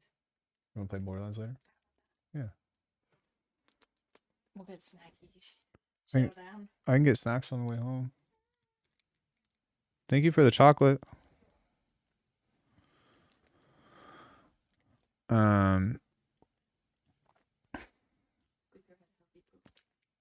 She had a really healthy poo this morning too.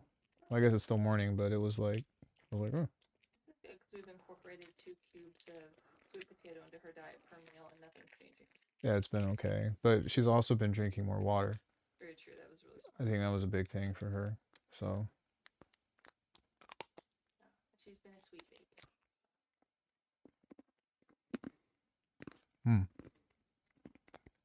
That was jelly for shit.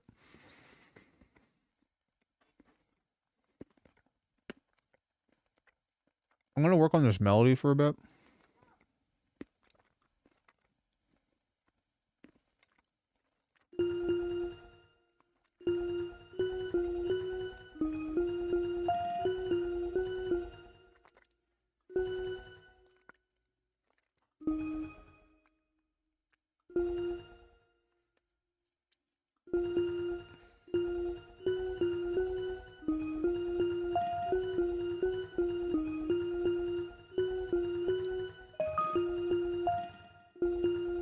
I think I just needed to move that one note.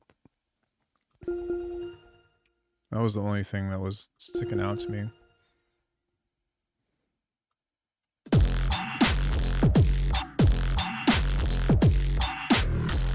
Yeah, it makes sense in the context of the bass, but on this it does not make sense. So just need to make sure that we... And I was trying to see if I could do something cool with, like, I don't know, like a...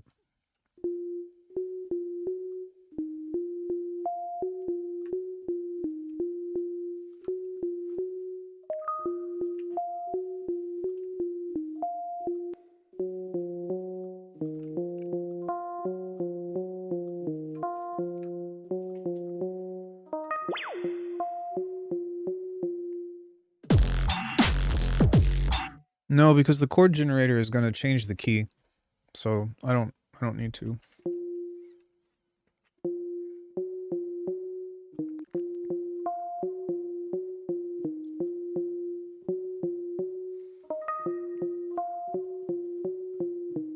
I've got plenty of other tricks that I can use in order to make this interesting.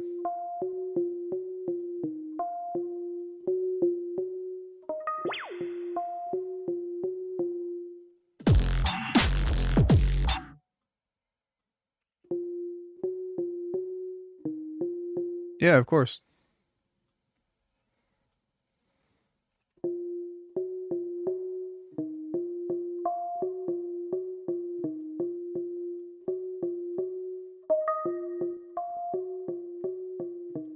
There's very few people on this planet that I could say is a bigger fan of Ivy Lab than me.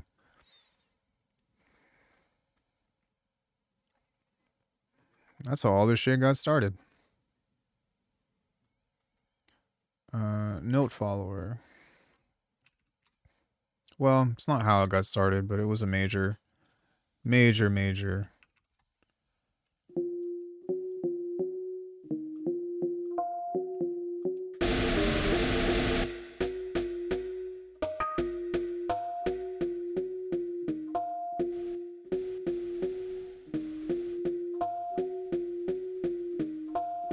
I found Saruta way after Ivy Lab.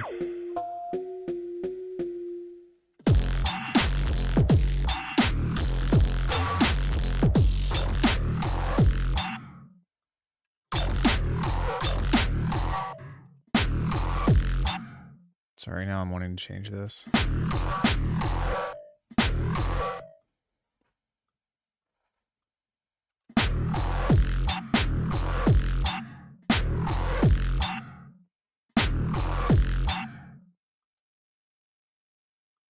What if I do this? I want it to be a little bit thinner right there.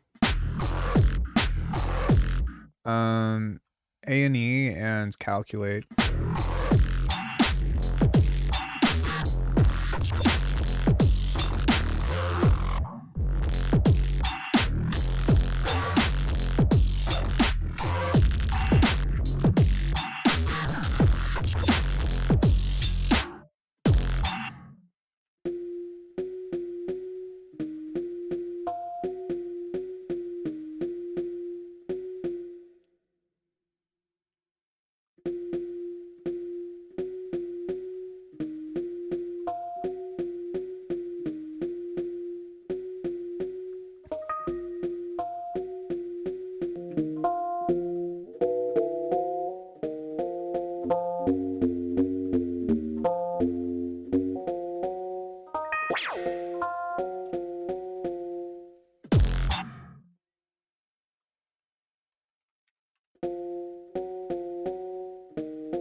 Yeah, there's a lot that I really like.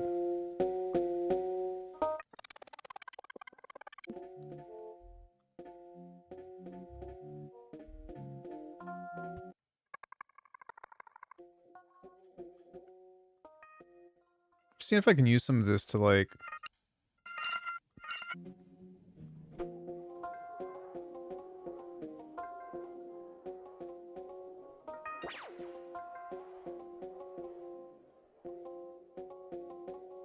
fast beat track on Spotify, hard as fuck. It just stands for fast beat. Because I wrote that at Frequent's house in like a day.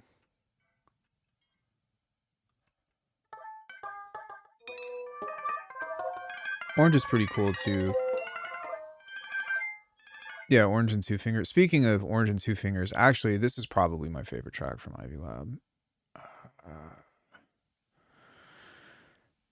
What is it called? It's called Razzie Beat. This shit is so sick. And, you know, obviously, like, Possession is awesome. Tentacles remix is really good.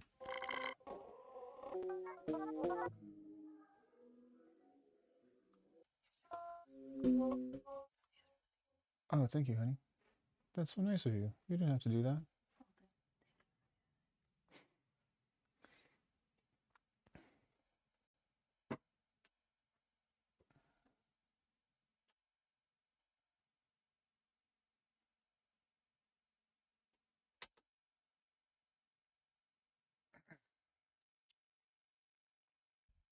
Would be fun. I know you did that already. Yeah, I could probably get him back on here, but I don't know what we would talk about. We covered almost everything that. Like, what would you want me to cover?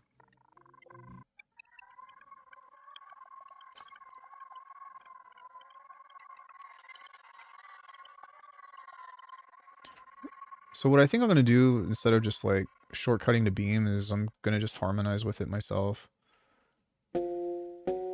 Baby Gray, Ivy Lab.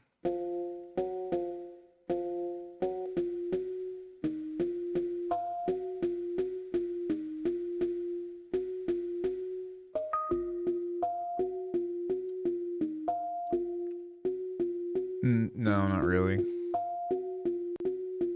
It's too like glitch hoppy heady for me. It's too and I'm just I'm so over glitch hop. Not saying their music is bad, but I just probably curious where people are at now, workflows, tricks, and so on. Yeah. So you mean like like a production interview? I love them. Just curious. I could tell by your music, and there's nothing wrong with them. I don't really dig them. I really like stuff that's a lot more in the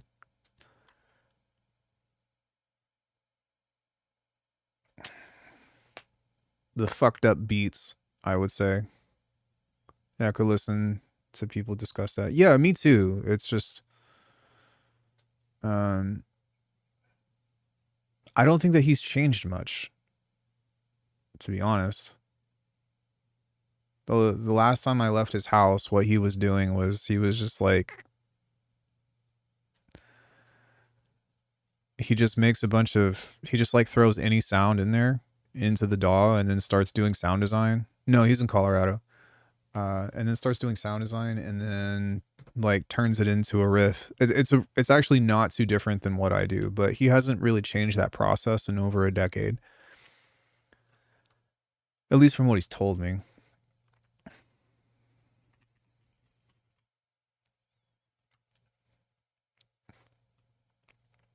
But yeah, not to shoot the idea down by any means. I just I know he'd be down to do it. I'm just letting you know, like I know that he hasn't really switched that up much. What was I doing? Oh right, I was just gonna harmonize with this.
Split channel?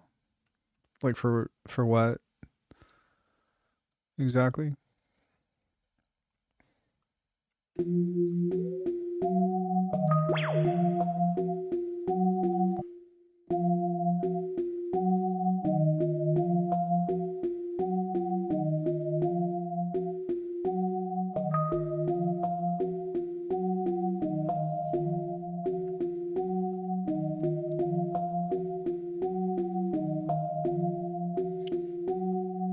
Good. But I mean, when things already have a bunch of reverb on them and stuff, it's not really. You could, but you could also just do that.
What do you say, baby?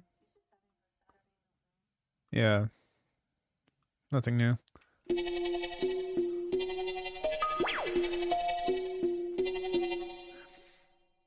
was really in a glitch mod back in the day and I felt Frequent really nailed that sound. Really? I don't don't see the connection, to be honest. I feel like Frequent is in a totally different.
Like, I guess what I was wondering is, like, what song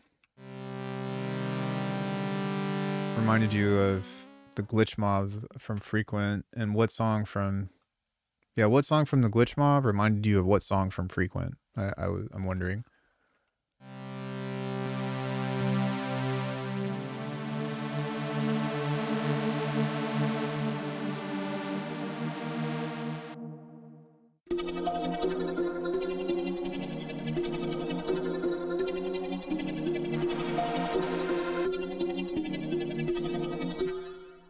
Had a playlist and let it play. Oh, I'm wondering if, like, maybe not all songs were.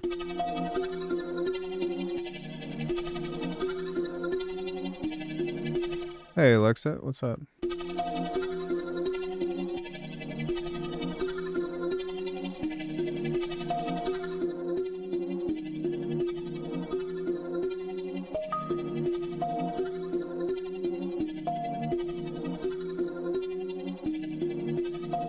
Like, maybe there was stuff that was different. Like, maybe it was like a mixed playlist of all that stuff. But like, whenever I think of Frequent, I think of his Dream Recall, and also, like his halftime stuff. Actually, Reflex Angle is pretty good too. But let me see.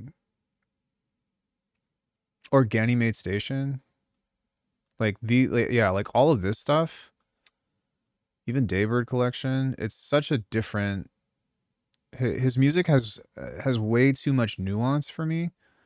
Oh, you're gonna love this. Like,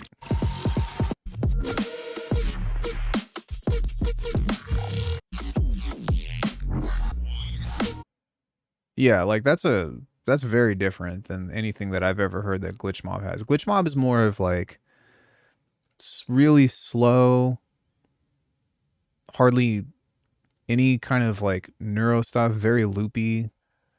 I guess like Drive It Like You Stole It is kind of faster, but that's more of like synthwave. But yeah, all of his stuff is like super techy and super heady.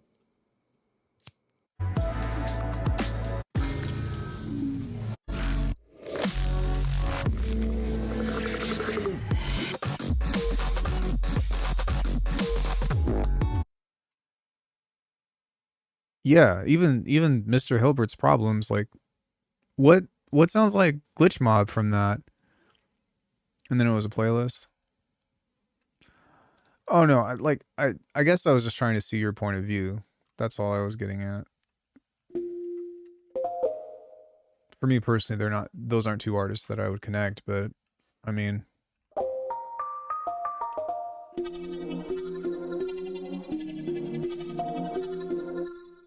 yeah, I would listen to the rest of his discography though, like just cuz I feel like if you listen to all of his other stuff, and like especially his album Dream Recall, you'd be like, "Oh shit, this is a totally different."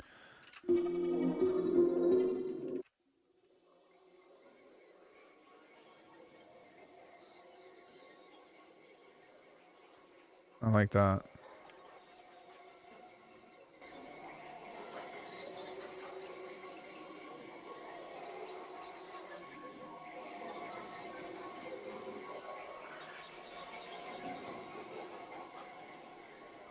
Sorry, I wasn't trying to be rude.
Yeah, this whole track idea has just been an exercise to work on this. That new Mr. Bill is right up my alley, though. I don't think I've heard it. I kind of stopped listening to Mr. Bill after like 2015, I'd say. Not that I think his music is bad. I just kind of fell out of the interest. Um, I think that like my musical tastes for like what I really like listening to fell into like the darker fucked up style of hip hop.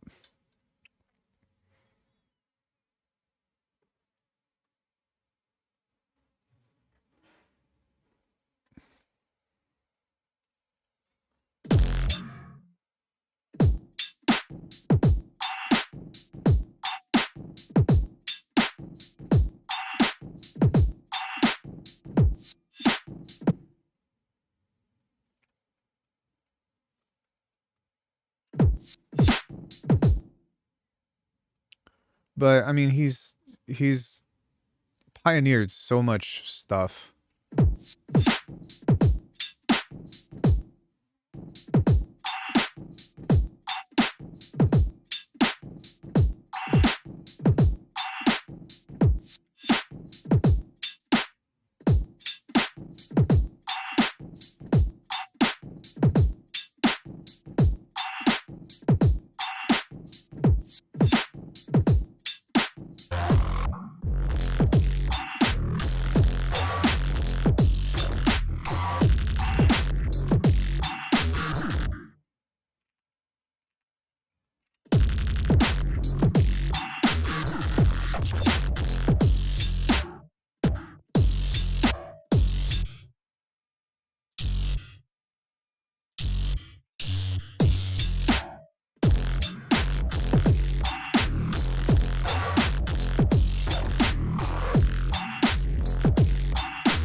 Oh no, like his musicianship is like incredible, you know.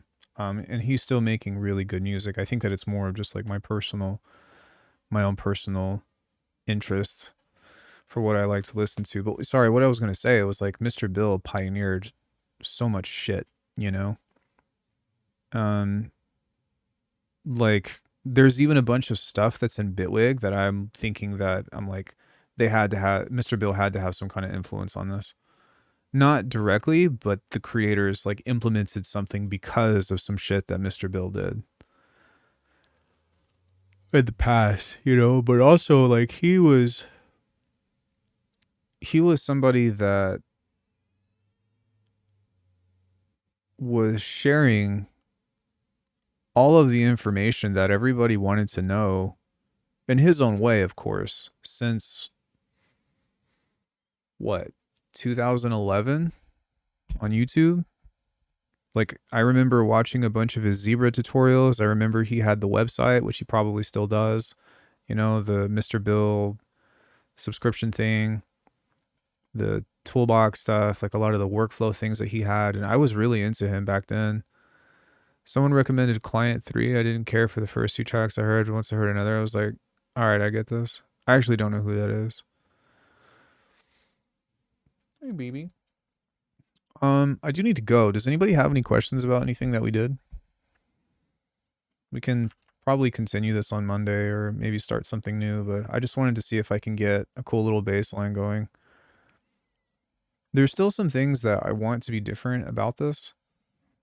But it's part of the patch development that I'm wanting to further elaborate on, because I think that it's a Lauren. They sound kind of like Lauren. But doing stuff this way is like such a non-issue. I really don't mind doing this. Like, this is very fun. To just put down some notes or even just like an F or whatever and start twisting the knobs and making it do different shit.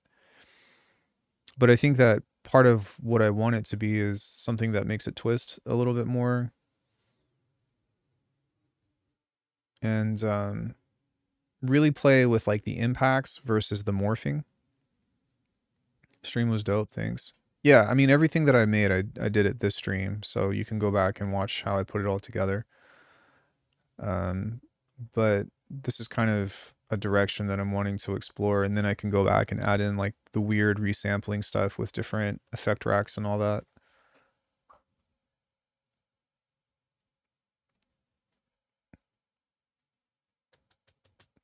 But yeah, cool. Whoa, your nose is cold. Holy shit. She just poked me in my side and I was like, oh my God. Yeah, well, much love to you. Thanks for coming in. I appreciate it. Have a great rest of your evening, and I'll see you all on Monday. Bye, everybody.